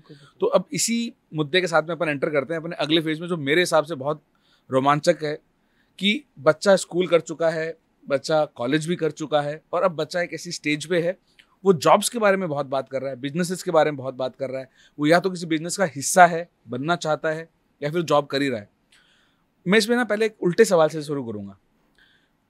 एक बहुत गजब का मतलब एक ना कैंपेन नहीं बोलेंगे, बट एक कैंपेन की तरह ही चल रहा है। आपने देखा होगा कि बहुत सारे एड्स ऐसे चलते हैं कि 9 to 5 जॉब्स तो एक मिथ है, आपका एम्प्लॉयर आपको हमेशा गरीब ही बना के रखना चाहता है, अगर आप ऐसे ही रहोगे तो आप जीवन में कितने ही पैसे कमा लोगे, वगैरह वगैरह। और सबको एक वो करते हैं कि आप ये सब छोड़ो, हमारा कोर्स करो एक आप, उसके बाद में आप जीवन में जो भी करना चाहोगे उसमें अचानक से करोड़ों अरबों रुपए आने लग जाएंगे जी। ये सच है, पॉसिबल है? देखिए, प्रोग्रेस के कुछ नियम है। आप जीवन में जितना सीखोगे उतना आप आगे प्रोग्रेस करोगे। और 9 to 5 की जहाँ तक जॉब की बात है, उसमें व्यक्ति बहुत कुछ सीखता है। एक सराउंडिंग है उसकी, उसमें बहुत से लोगों का व्यवहार है, और किसी भी कंपनी की आप सेवा करते हैं तो निश्चित रूप से अगर वो ग्रोथ करेगी और उसमें आपकी भूमिका है तो आपको खाली छोड़ा नहीं जा सकता है। हाँ, अपने स्टार्टअप का तो कोई मुकाबला नहीं है, क्योंकि उसमें क्या है कि आप इनोवेटिव आइडियाज़ भी ला सकते हैं, लीडरशिप भी आपके हाथ में होती है, और आपके एफर्ट भी नो डाउट ज़्यादा रहेंगे, ये मानवीय स्वभाव भी है।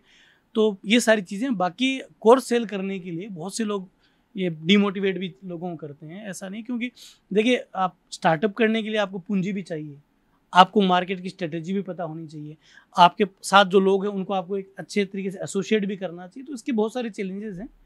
तो ये जो चीज़ें दिखाई जाती हैं वो कहीं ना कहीं मार्केटिंग का एक फंडा है, तो व्यक्ति को समझदारी से इनमें काम में लेना चाहिए। एकदम से वो मैदान में कूद जाए तो वो शायद नुकसान भी उसको हो सकता है। तो ये तो चीज़ें हैं, इनको देखते रहो, लेकिन निर्णय सोच समझ करके इस विषय में किया जाना चाहिए। ठीक है सर, तो इससे बढ़ के मैं एक सवाल आपकी फील्ड को कवर करते हुए आपसे पूछना चाहूँगा। मोटिवेशनल स्पीकर्स, अगर आपने एक दो की वीडियो देख ली ना यूट्यूब पे, उसके बाद में आपके यूट्यूब पे दुनिया के मुझे लगता है सारे ही मोटिवेशनल स्पीकर्स के ऐड आने शुरू हो जाते हैं जी। अगर मोटिवेशनल स्पीकर्स की इतनी कमी है मार्केट में और उनकी डिमांड इतनी ज़्यादा है, उनकी ज़रूरत इतनी ज़्यादा है, तो इन सारे ही इतने बड़े बड़े इन स्पीकर्स को इतना ऐड रन करने की ज़रूरत क्या है? देखिए सर, मैं कुछ चीज़ें इस मन से कहना चाहूँगा। हमारे देश में जो ब्रॉडकास्टिंग के रूल्स हैं उनमें एक बहुत बड़ी कमी है कि यहाँ किसी व्यक्ति को बिना किसी योग्यता के ही अपना कंटेंट प्रसारित करने की छूट मिल जाती है। ऐसा नहीं होना चाहिए। मैं एक सर्टिफाइड काउंसलर हूँ, मैं उस हैसियत से, मेरे पास 15-16 सालों का अनुभव है, इतने सेमिनार ले चुका हूँ, तो मैं कुछ कहने की हिम्मत रखता हूँ। अगर आपने मेरे विषय से अलग कुछ पूछा तो मैं शायद उसमें नहीं बताऊँगा।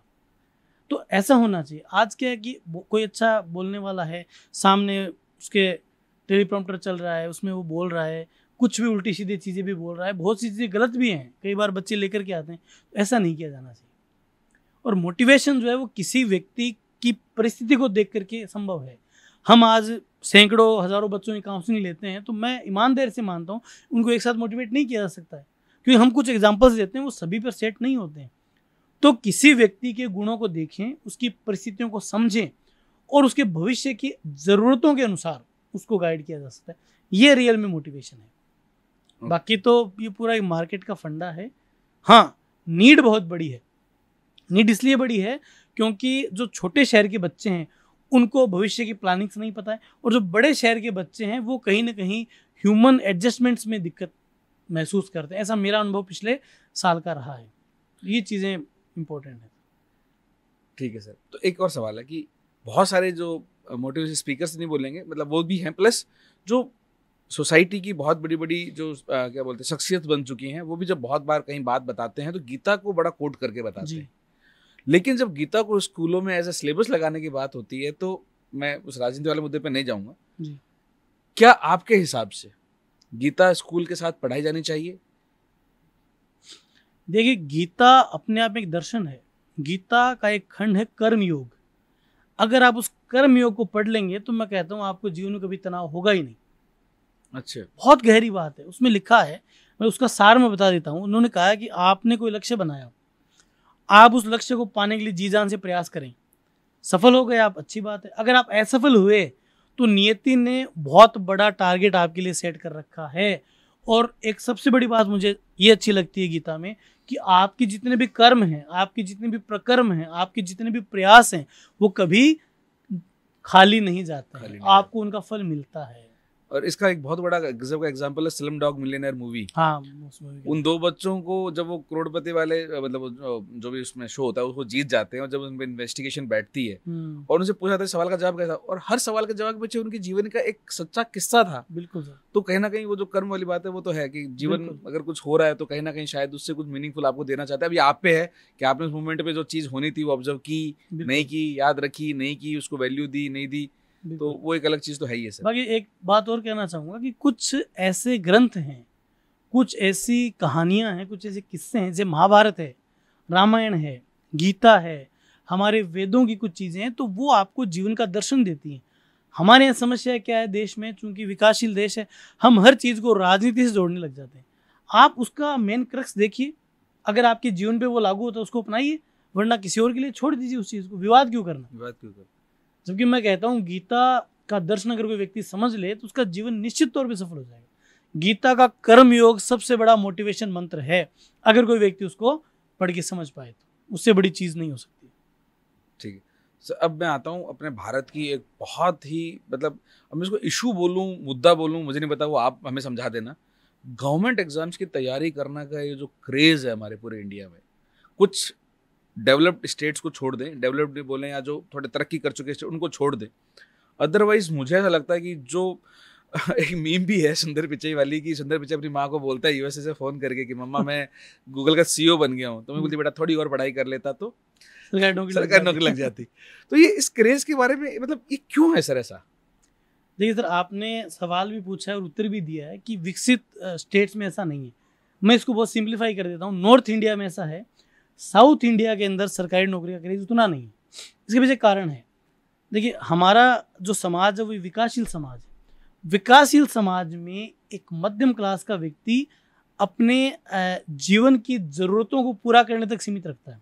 ठीक है, वो क्या करेगा कि मेरी नौकरी लग जाए, घर के पास लग जाए, मैं नौकरी के घर पे आ जाऊँ, महीने वाले दिन सैलरी आ जाए, मैं अपने परिवार को पाल लूँ, घर में जो शादियाँ वो निपटा लूँ, एक घर बना लूँ, लाइफ बीत जाए, दैट्स इट। इससे आगे मुझे नहीं चाहिए। मैंने मेरे अनुभव से मैंने जाना है कि जो लोग अपना स्टार्टअप करके रखते हैं या जो लोग बहुत अच्छी प्राइवेट नौकरी भी कर रहे हैं और जो लोग सरकारी नौकरी में, मैं ये देखता हूँ कि ज़्यादा जीवन खुशहाल उन लोगों का है जिन्होंने एफर्ट से या तो स्टार्टअप किया है या प्राइवेट नौकरी में इनोवेशन करके वो अच्छी जगह पहुँचे हैं। वो लोग घूमने भी जाते हैं, वो अपनी फैमिली को अच्छी वैल्यूज़ भी दे पाते हैं, उन्होंने फिजिकल वेल्थ भी अच्छी हासिल कर रखी है, बहुत सारी चीज़ें। हालांकि मैं यहाँ कोई नेगेटिव तुलना नहीं कर रहा हूँ। तो कहने का मतलब है कि जीवन में रोज़गार के अलग अलग मायने होते हैं। अगर आप किसी चीज़ में सेटिस्फाइड हैं तो आप उस पर रुकिए, नहीं है तो अपना जीवन का लक्ष्य हासिल करिए आप, क्योंकि संभावनाओं की कोई कमी नहीं है। आज दुनिया का सबसे बड़ा बाजार भारत है। अगर आप स्टार्टअप भी करेंगे तो आपके सामने असीम संभावनाएं हैं। सही बात। अगर आप इनोवेशन करेंगे तो, और मैं कह रहा हूँ कि आगे नॉलेज बेस्ड सोसाइटी हमारी होने वाली है। तो जिस व्यक्ति में नॉलेज होगा, अच्छी अभिव्यक्ति होगी, आर्टिफिशियल इंटेलिजेंस और मशीन लर्निंग, कंटेंट राइटिंग जैसी चीज़ों में उसकी अगर मास्टरी होगी तो मैं कहता हूँ उसके लिए संभावनाओं की कोई कमी नहीं। तो सरकारी नौकरी करें, जैसे सिविल सर्विसेज है, ये एक नौकरी नहीं, ये एक दर्शन है एक प्रकार का। आप समाज को बहुत कुछ दे सकते हैं, बहुत सारी नौकरियां ऐसी होती हैं, लेकिन सिर्फ ये करने की नहीं कि मेरा जीवन सुरक्षित हो जाएगा क्या, या मुझे महीने के दिन इतने पैसे मिल जाएंगे क्या, या जीवन की सिक्योरिटी हो जाएगी, ये माइंडसेट नहीं रखना चाहिए। बहुत से लोगों में देखा सरकारी नौकरी छोड़ करके भी अलग फील्ड को चूज करते हैं। हाँ, जीवन का आनंद लेते हैं। एक सिविल सर्वेंट था, उसने एक बहुत बड़ी एजुकेशन कंपनी बनाई है। करेक्ट। उसने आईएएस में अच्छी रैंक थी उसकी, उन्होंने छोड़ दिया और अपनी एजुकेशन कंपनी बना ली। उनको उसमें अच्छा लगता है। राजस्थान से जो आरएएस थे अंकित अवस्थी सर, उन्होंने भी अपना यूट्यूब चैनल बनाए हैं कई, और अपनी जॉब छोड़ के अब पूरा एजुकेशन की तरफ ही उन्होंने अपनी लाइफ बनाई है। तो ऐसे भी लोग हैं। जो व्यक्ति अपने आप को जान लेता है तो फिर वो इन छोटी मोटी परिभाषाओं में बनता नहीं। आज आप पॉडकास्ट कर रहे हैं, मैं कहता हूँ हमारी आवाज़ अगर किसी व्यक्ति का जीवन सुधारती है तो इससे बड़ा पुण्य काम क्या हो सकता है। सही बात है। हर चीज़ को हम अर्थ से नहीं जोड़ते हैं, कुछ हमारी जिम्मेदारियां भी। नो डाउट आज के आर्थिक युग में अर्थ बहुत महत्वपूर्ण है, लेकिन अर्थ के साथ में अगर परमार्थ भी शामिल हो जाए तो इससे बड़ी बात हो नहीं सकती। सही बात। जैसे अभी हमने क्या कुछ पॉडकास्ट पहले हमने हमारे दूसरे चैनल पे भी डाले हुए थे ना, तो उन पॉडकास्ट को देखे कुछ लोगों ने, जब हमने उनसे फीडबैक मांगा तो उन्होंने फीडबैक कहा, यार तुम पॉडकास्ट में ना कुछ ऐसे तड़कता भड़कता सा कुछ करते ही नहीं हो। जी। तुम ऐसी कोई चीज डालते ही नहीं हो कि यार मतलब नीचे गालियां आए खूब सारी, नीचे इस तरह से ऐसे लोग लिखे हैं वैसे, तब वरना वायरल नहीं हो गए भाई, ये 200-500 व्यूज में तुम खुश रह लो। मैंने कहा मैं एक आईटी कंपनी चलाता हूँ, उस आईटी कंपनी के अंदर मैं एक फ्री स्किल वाला बोल के इंस्टीट्यूट चलाता हूँ। अगर मैं ये चीजें उन बच्चों को एज एन एग्जाम्पल दिखाऊंगा तो मेरे बच्चे मुझे क्या बोलेंगे कि तुम भी वैसे ही पाखंडी हो। सही बात। मुझे मेरे बच्चों को वो कोर लर्निंग देनी है, चाहे आज मेरे 500 व्यूज हैं, बट मुझे पता है ये 500 व्यूज उन बच्चों के हैं जो सच में इससे कुछ लर्निंग लेके जाने वाले हैं और जो उसको अपने कैरियर में या अपने लाइफ में जहाँ पे भी हो जाएंगे वहाँ इंप्लीमेंट करने वाले हैं। तो ये तड़कना भड़कने वाला माल तो है वो हम वैसे भी नहीं लेते। दूसरा, हमें भी कई चीज़ों से डर लगता है, तो ये बैलेंस हमें बना के चलना है। एक चीज़ आपको बताना चाहूँगा, जीवन में हमेशा क्वालिटी और क्वांटिटी में से एक चीज़ चुननी पड़े तो आपको क्वालिटी चुननी चाहिए। आपके 500 व्यूज़ अगर 500 लोगों का जीवन बदलते हैं और वो लाखों व्यूज़ अगर ख़राब करते हैं जीवन, तो मेरे ख्याल से वो न्याय तो नहीं है ना। और दूसरा क्या है कि जो लाइट्स चमकती हैं ज़्यादा उनका जीवन लंबा नहीं चलता है। जब हम स्थायित्व के लिए काम करते हैं तो हमें क्वालिटी से जुड़ना पड़ेगा और आपके एफर्ट्स इंपॉर्टेंट हैं। व्यूज़ होना नहीं होना ये आई थिंक सेकेंडरी चीज़ है। अभी पॉडकास्ट तो अभी तक हमारे चैनल पे गया नहीं, भी शायद इस वीक या नेक्स्ट वीक एक पॉडकास्ट आने वाला है। यूपी के भोजपुरी सिंगर हैं जो ये भगवानों को डेडिकेटेड जो सॉन्ग्स होते हैं वो काफ़ी गाते हैं, बट बीच बीच में उन्होंने कुछ कमर्शियल सॉन्ग्स भी गाए हुए थे भोजपुरी के।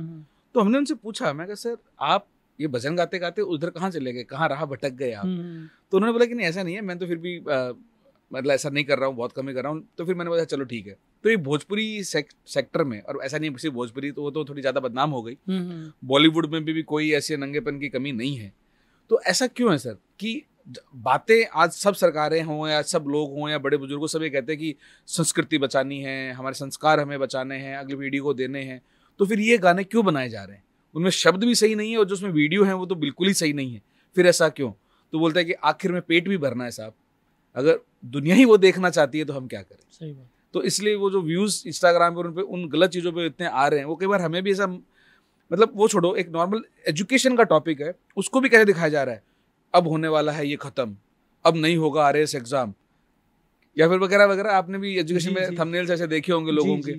तो वो लोग सिर्फ वो व्यूज के लिए वो उस चीज को भी बदनाम करने पे तुल जाते हैं। इसी से मेरा अगला सवाल है, सरकारी एग्जामों का बहुत क्रेज है, एक एक पोस्टिंग पे पता नहीं कितने कितने लोग, एमटेक जैसे लोग चपरासी के एग्जाम भी दे रहे हैं और पता नहीं क्या क्या हो रहा है। इन सब के बावजूद पेपर लीक हो जाते हैं। उन पेपर लीक होने से बच्चों के, जो सच में सीरियस बच्चे थे, उनकी मेंटल स्टेट पे क्या असर पड़ता है?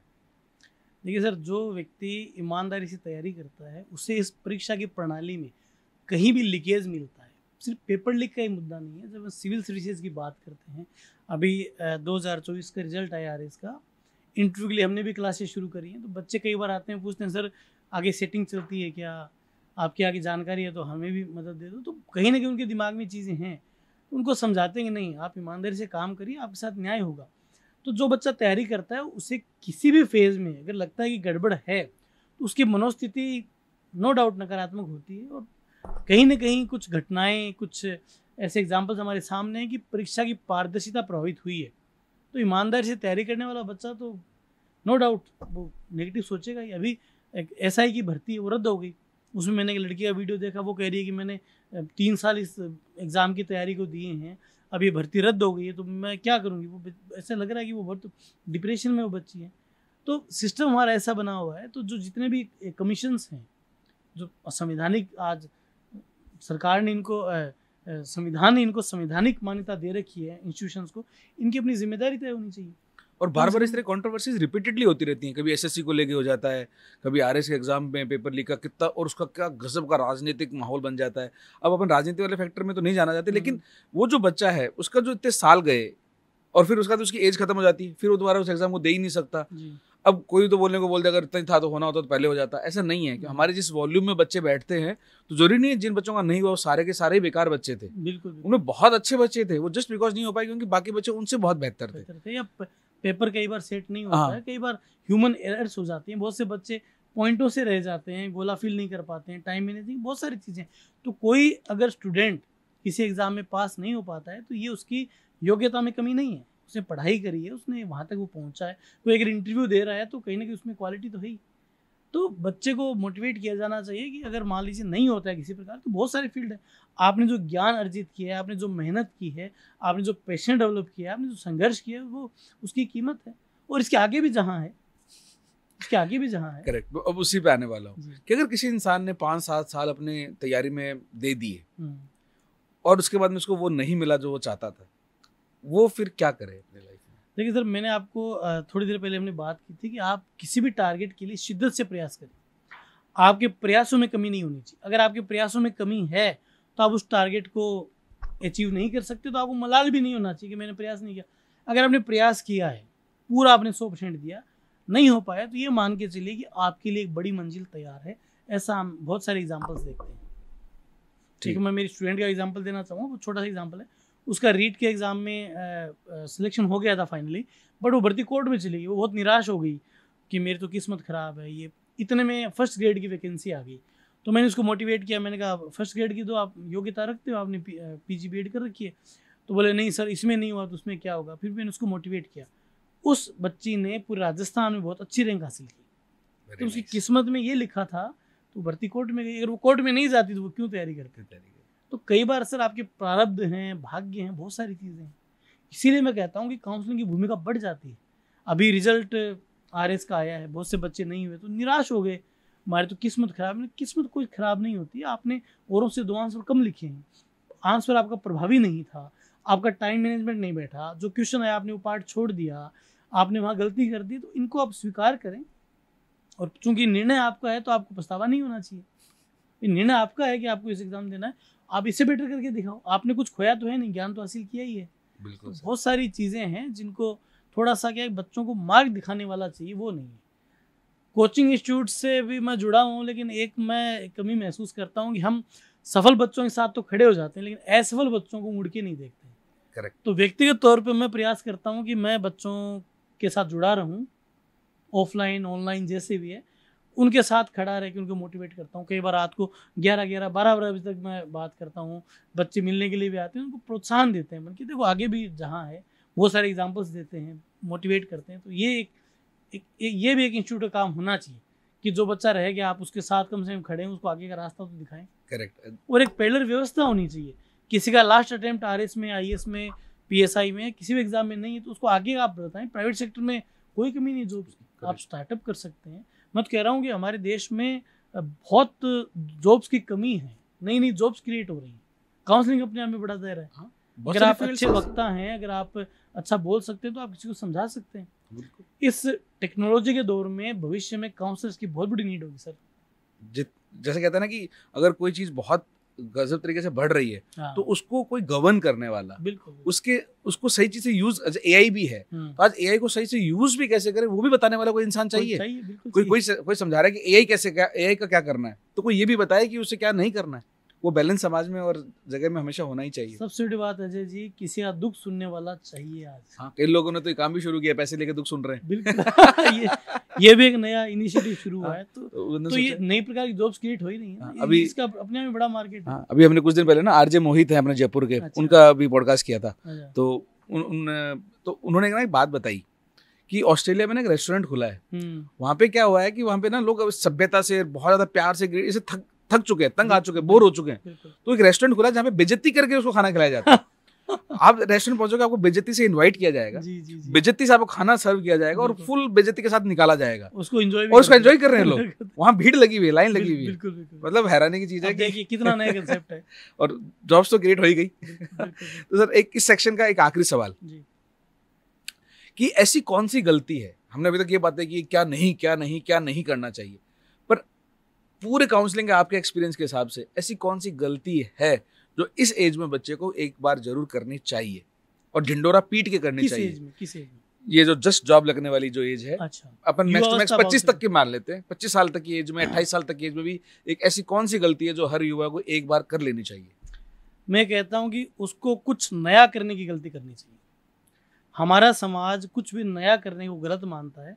मैं युवाओं से कहता हूं कि अगर आपके दिमाग में कोई आइडिया आया है, उसको बड़े लेवल पर आपको प्रयोग में लेकर देखना चाहिए, क्योंकि जिंदगी में आप कभी हारते नहीं हो, या तो जीतते हो या सीखते हो, दो ही चीजें। तो कुछ नया करने के लिए बहुत सारी संभावनाएं। तो ये गलती इसलिए है क्योंकि समाज इसको गलत मानता है। मैं अक्सर युवाओं से कहता हूं कि अपनी क्लास के अंदर आप ऐसी कोई घोषणा करो कि मैं ये करने जा रहा हूं जो अनएक्सपेक्टेड है, लोग मजाक उड़ाएंगे। हमारे राष्ट्रपिता महात्मा गांधी ने भी कहा था कि पहले लोग आपका मजाक उड़ाएंगे, विरोध करेंगे, और सफल हो जाओगे तो आपके पीछे खड़े हो जाएंगे।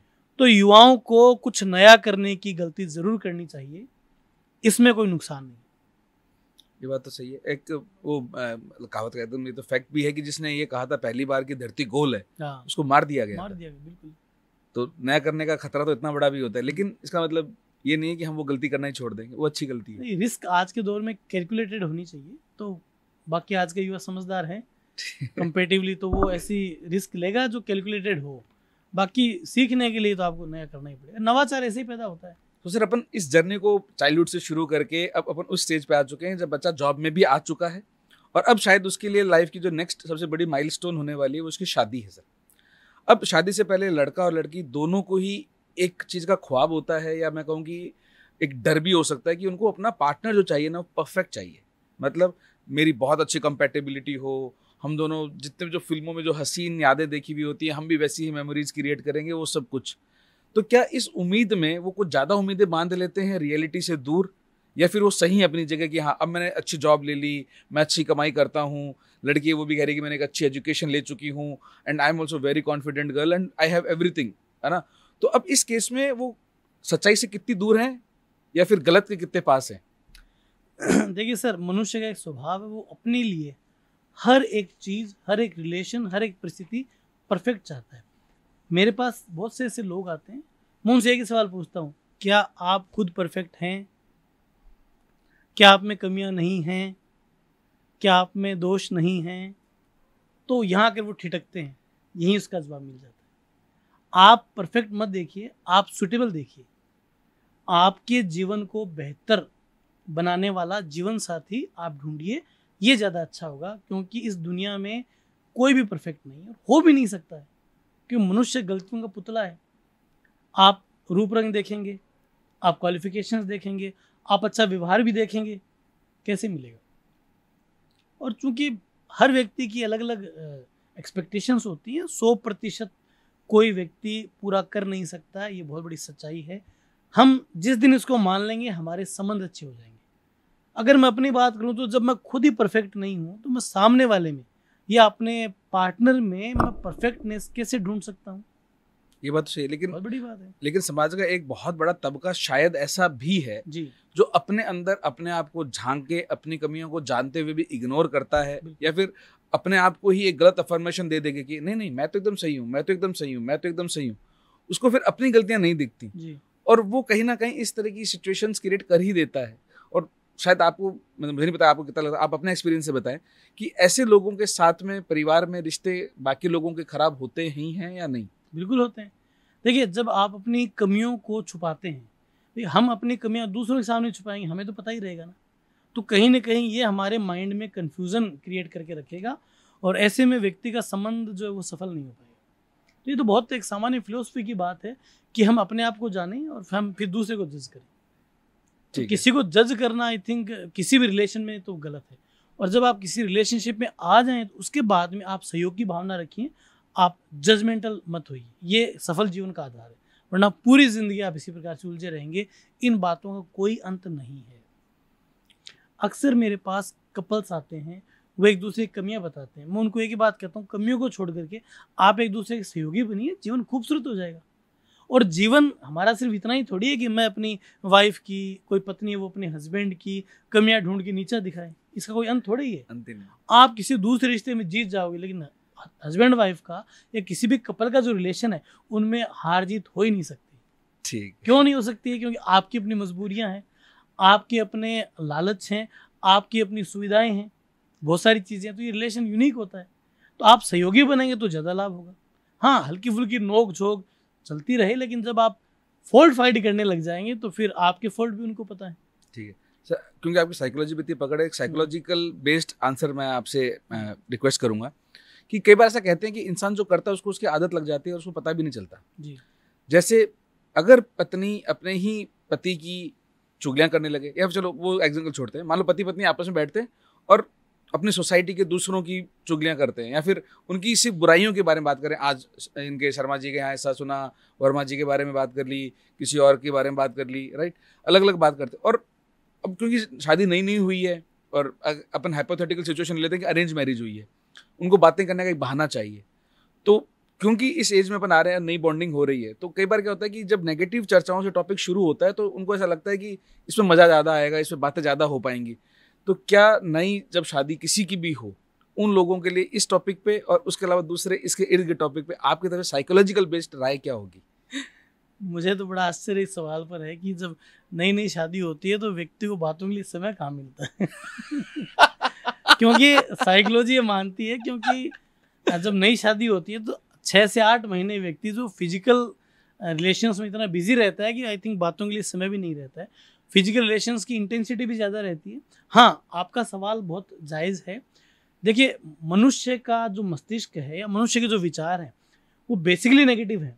हम यहाँ बैठे हैं, हमने पहले नकारात्मकताओं ग्रहण किया कि हम यहाँ बैठे हैं तो हमारे यहाँ कोई चोट न लग जाए, हमने दीवार को इस तरह से बनाया है, ये नीचे गिर के टूट न जाए, हमने इस तरह से रखा है।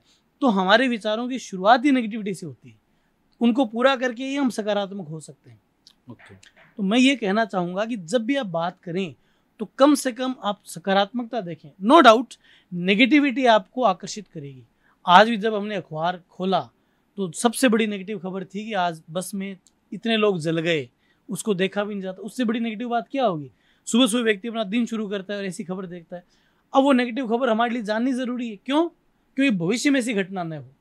बस के अंदर कुछ गेट्स हैं वो लॉक हो गए, इमरजेंसी का गेट रखा नहीं, निकलने का रास्ता नहीं था, लोगों को पता नहीं होता है, उसमें फायर सेफ्टी के उपकरण नहीं थे, बहुत सारी चीज़ें। तो ये नेगेटिविटी हमें भविष्य के लिए एक संकेत देती है कि आप इन चीज़ों से बचें। ऐसे ही क्या होगा, जब कपल बैठते हैं तो नेगेटिविटी आएगी। अगर कॉलोनी में कोई झगड़ा हुआ है तो सबसे पहले बात वो होगी, न कि रामलीला के लिए कोई पंडाल बंधा है उसकी बात है, क्योंकि हमारा मस्तिष्क बेसिकली नेगेटिव होता है। ये एक कॉमन फिनोमिना है। लेकिन हम बातचीत के अंत या बातचीत की प्रमुखता में सकारात्मकता दें तो रिश्ते के लिए अच्छा होगा। मैं छोटे बच्चों को एक चीज़ सिखाता हूँ, जहाँ भी मैं सेमिनार में जाता हूँ या अपने आसपास के बच्चे, कि आप हर व्यक्ति में, हर परिस्थिति में सकारात्मक तत्व ढूंढना सीखिए। इससे उनके रिश्ते बहुत अच्छे हो जाएंगे। नकारात्मक तत्व हमें अपने आप आकर्षित कर लेगी, उसके लिए आप प्रयास करना ही नहीं है आपको। पहले नेगेटिव बात ही आएगी, लेकिन आप बात का अंत या प्रमुखता सकारात्मक चीज़ों को देंगे तो आपका माइंडसेट अच्छा रहेगा। ठीक है। तो कपल्स अगर नेगेटिव बातों के साथ साथ पॉजिटिव बातें करें या उनको प्रमुखता दें तो आई थिंक ज़्यादा बेहतर होगा। हाँ, क्योंकि कहीं ना कहीं ऐसा लगता है कि जो शादी के जो स्टार्टिंग का जो मतलब शादी के बाद का जो फेज होता है, उसमें उन्होंने किस तरह के एक दूसरे के विचारों को ये समझा है कि मैं इससे किस तरह की बातें करूंगा तो मेरा रिलेशन ज्यादा अच्छा होगा। वो वहां से एक तरह से नींव डलती है एक नए उस फेज की। तो इसलिए मेरा ये सवाल था कि जो आज की डेट में, क्योंकि मॉडर्न जमाना है और उसमें कई बार क्या होता है कि पेशेंस की भी बहुत कमी है, और अगर लव मैरिज है तब तो कई बार क्या होता है कि परिवार का भी इतना सपोर्ट उनको समझाने में और सेटलमेंट कराने में नहीं होता है। तो इस तरह की गलतियां वो कर बैठते हैं और आगे चल के रिश्तों में काफी दरारें आ जाती हैं। यहाँ एक फैक्टर है कि शादी के बाद में जब पति पत्नी साथ रहने लग जाते हैं तो उन्हें किसी प्रकार की कृत्रिम वातावरण की आवश्यकता नहीं, वहाँ चीज़ें सहजता से चलती हैं। शादी से पहले अपने बारे में कोई भी व्यक्ति हो, चाहे वो लड़का हो चाहे लड़की, अच्छी अच्छी बातें बताता है। वो अपने आप को दुनिया का सबसे बेस्ट व्यक्ति सिद्ध करता है। क्योंकि हम दुनिया में देखते हैं, बोलते हैं मैं लोगों के प्रति संवेदना रखता हूँ, मेरे यहाँ आसपास एक डॉगी बीमार हो गया उसके लिए मेरे मन में भाव, ताकि उसके मन में अच्छी छवि बन जाए। जब शादी हो गई, आप रिलेशनशिप में आ गए, तो इस कृत्रिमता की आपको आवश्यकता नहीं है, क्योंकि आपने उस व्यक्ति को हासिल कर लिया है। अब आपका असली रूप सामने आएगा और तब एडजस्ट करना एक बड़ी चुनौती है। तो यहाँ थोड़ा सा मैं इसको सुधारना चाहूँगा, क्योंकि ये एक प्रैक्टिकल बात है सर। बिल्कुल सर। शादी के बाद में आई थिंक कृत्रिम वातावरण खत्म हो जाता है। इसीलिए मैं अपने जब शुरू में बात की कि लव मैरिजेज में दिक्कतें क्यों आती हैं, आज मैं ज़्यादा नहीं तो महीने में 20 से 25 ऐसी कपल्स की काउंसलिंग करता हूँ जिन्होंने लव मैरिजेस करी हैं। दिक्कत कहाँ आती है कि आपने पहले वादा कुछ और किया था दोनों के मामले में, अब वो निभाए नहीं जा रहे। आपने कुछ और कहा था, अब आप कुछ ऐसे निकले हो। आपने उस समय तो आप रोज जिम जाते थे, अब क्यों नहीं जाते हो? बहुत सारी जाते थे, अब जिम जाने की जरूरत क्या है?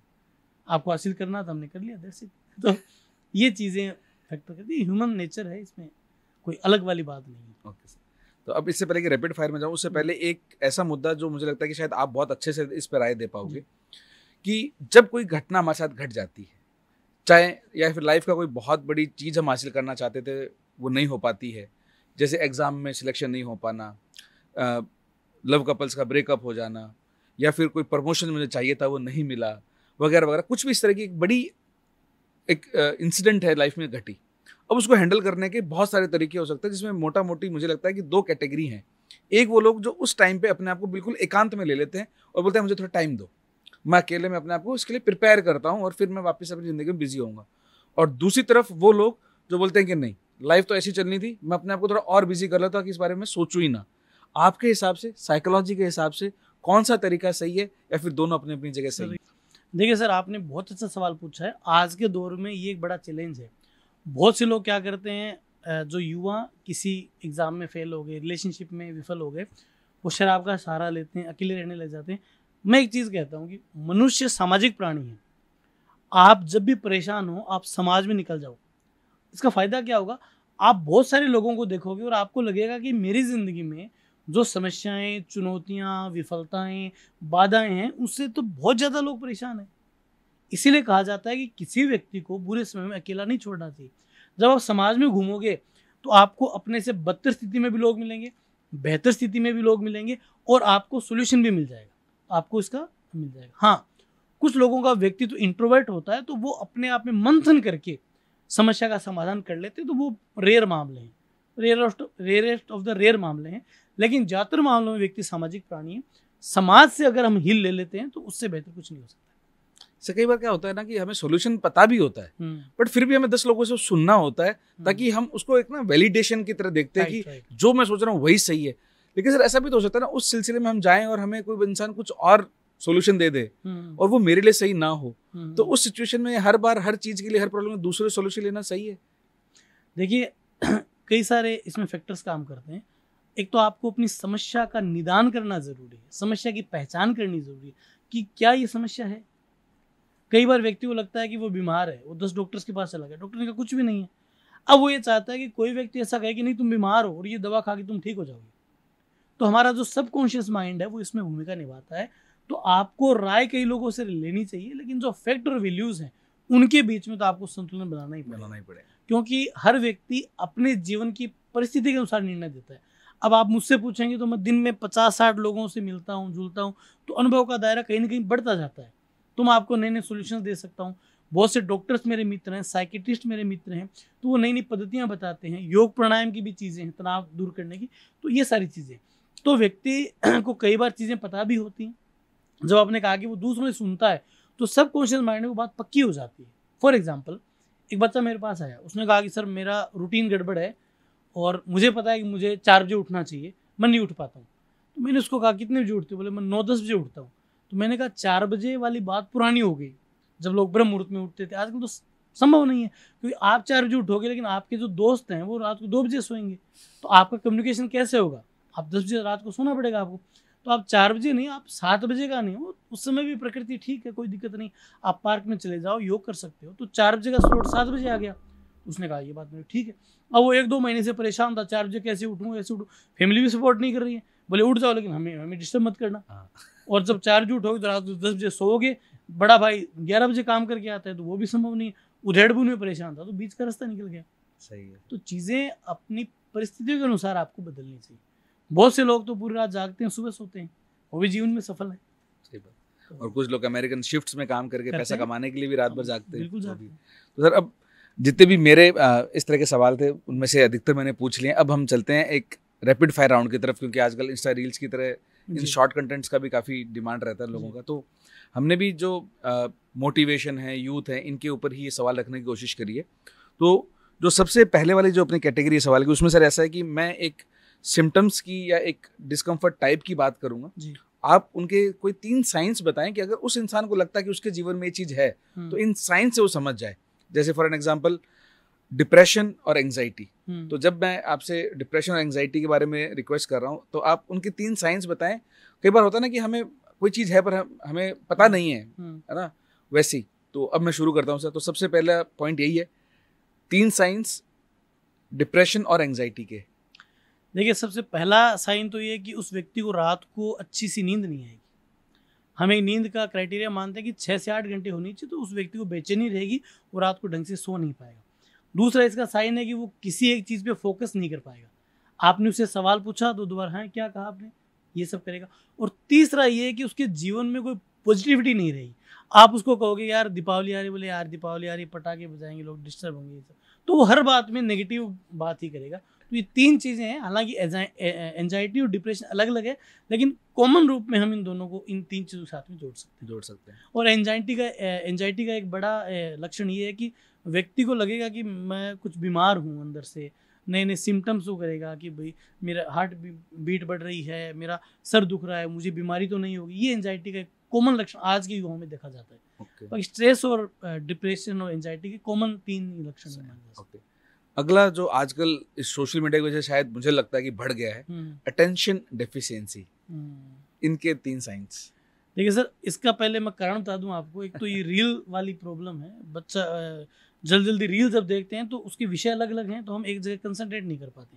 तो इसका एक कॉमन तो इसके इसी में छुपा हुआ है कि एक व्यक्ति किसी चीज़ पे फोकस नहीं कर पाता है, किसी चीज़ को पूर्णतः समझ नहीं पाता है। और तीसरा है कि अपने छोटे मोटे टारगेट भी अचीव नहीं कर सकता, डेली रूटीन वाले भी नहीं कर सकते। तो अटेंशन डेफिशिएंसी का ये बड़ा फैक्टर है। Hyper activity disorder. सर ये एक्चुअली एक डिसऑर्डर है जिसमें एक व्यक्ति बहुत जल्दबाजी में रहता है। हाल ही में मैं एग्जांपल दूं तो केबीसी में अभी एक बच्चा बहुत ट्रोल किया जा रहा है। मुझे उस बच्चे के प्रति सिंपैथी है, क्योंकि वो एक मासूम बच्चा है, नाबालिग बच्चा है। क्या होता है सर, लगभग साइकोलॉजी मानती है कि 1000 में से 5 बच्चे ऐसे होते हैं जिनमें किसी भी एक्टिविटी को जल्दी करने की लगी रहती है। आप समाज में देख के पता लगा सकते हैं। जैसे क्रिकेट मैच चल रहा है, एक बच्चे को बैटिंग करनी है, वो अपने उसमें बैठा हुआ है, ड्रेसिंग रूम में बैठा हुआ है, तो वो क्या देखेगा कि अगला खिलाड़ी आउट हो जाए तब मेरा नंबर आए, या उसको बॉलिंग करनी है, सामने उसका जो दोस्त है वो 3 बॉल फेंकता है, वो सोचता है 3 बॉल जल्दी से फेंके, वो क्या करेगा, वो तो रनअप पे जाएगा, वो खुद ही यूँ कर देगा, 1 बॉल फेंके, फिर वो थोड़े से अपने पैंट को ऊपर करेगा, कंधों को उचकाएगा, तो वो चाहता है कि 3 गेंद जल्दी हो जाए तो मेरा ओवर आए। तो ये हाइपर एक्टिविटी के लक्षण हैं। बच्चा क्या करता है, जल्दी जल्दी किसी काम को करवाना चाहता है। जैसे मान लीजिए घर में पढ़ रहा है बच्चा, तो स्पीड के साथ में उस लाइन को खत्म करेगा। कहीं पे कोई क्वेश्चन आ गया तो उसको जल्दी से बताना चाहेगा, उत्तर जल्दी देना चाहेगा, चाहे वो सही या गलत हो, उसको उससे मतलब नहीं, सबसे आगे रहना चाहेगा। तो हाइपर एक्टिविटी बच्चों में एक नकारात्मक विकार है, लेकिन इसका फायदा ये है कि बच्चे एनर्जेटिक मिलते हैं। अगर आपने इस ऊर्जा को सही दिशा में मोड़ दिया तो बच्चे गजब का काम करेंगे, क्योंकि उनका दिमाग बहुत चलता है। ठीक है सर, अगला और लास्ट ये जो चीज इसके बारे में सिम्टम पूछना है वो है प्रो ट्रॉमेटिक स्ट्रेस डिसऑर्डर। जी, इसके कोई साइंस जो अगर हमें हैं तो हमें पता चल जाए उन चीज़ों को नोट करके? देखिए सर, इसमें बेसिकली चीज़ें तो वही हैं जो कॉमन स्ट्रेस से रिलेटेड हैं। इसमें व्यक्ति किसी एक चीज़ पर फोकस नहीं कर पाता है। दूसरा, इसका एक सबसे बड़ा फैक्टर है कि व्यक्ति जो है वो मतलब आपसे बात करेगा तो वो, या अकेला भी होगा तो वो ये चाहेगा कि मेरे से कुछ बुरा हो जाए। ये बहुत बड़ा फैक्टर है। जैसे मान लीजिए वो कहीं रोड क्रॉस कर रहा है, ट्रक आया तो वो सोचता है कि मैं इसके आगे आके ख़त्म हो जाऊँ, या प्लेन उड़ रहा है तो बोले बिल्डिंग पे गिर जाए, सब कुछ खत्म हो जाए, कि उसके दिमाग में आगे भविष्य का कुछ दिखाई नहीं देता है।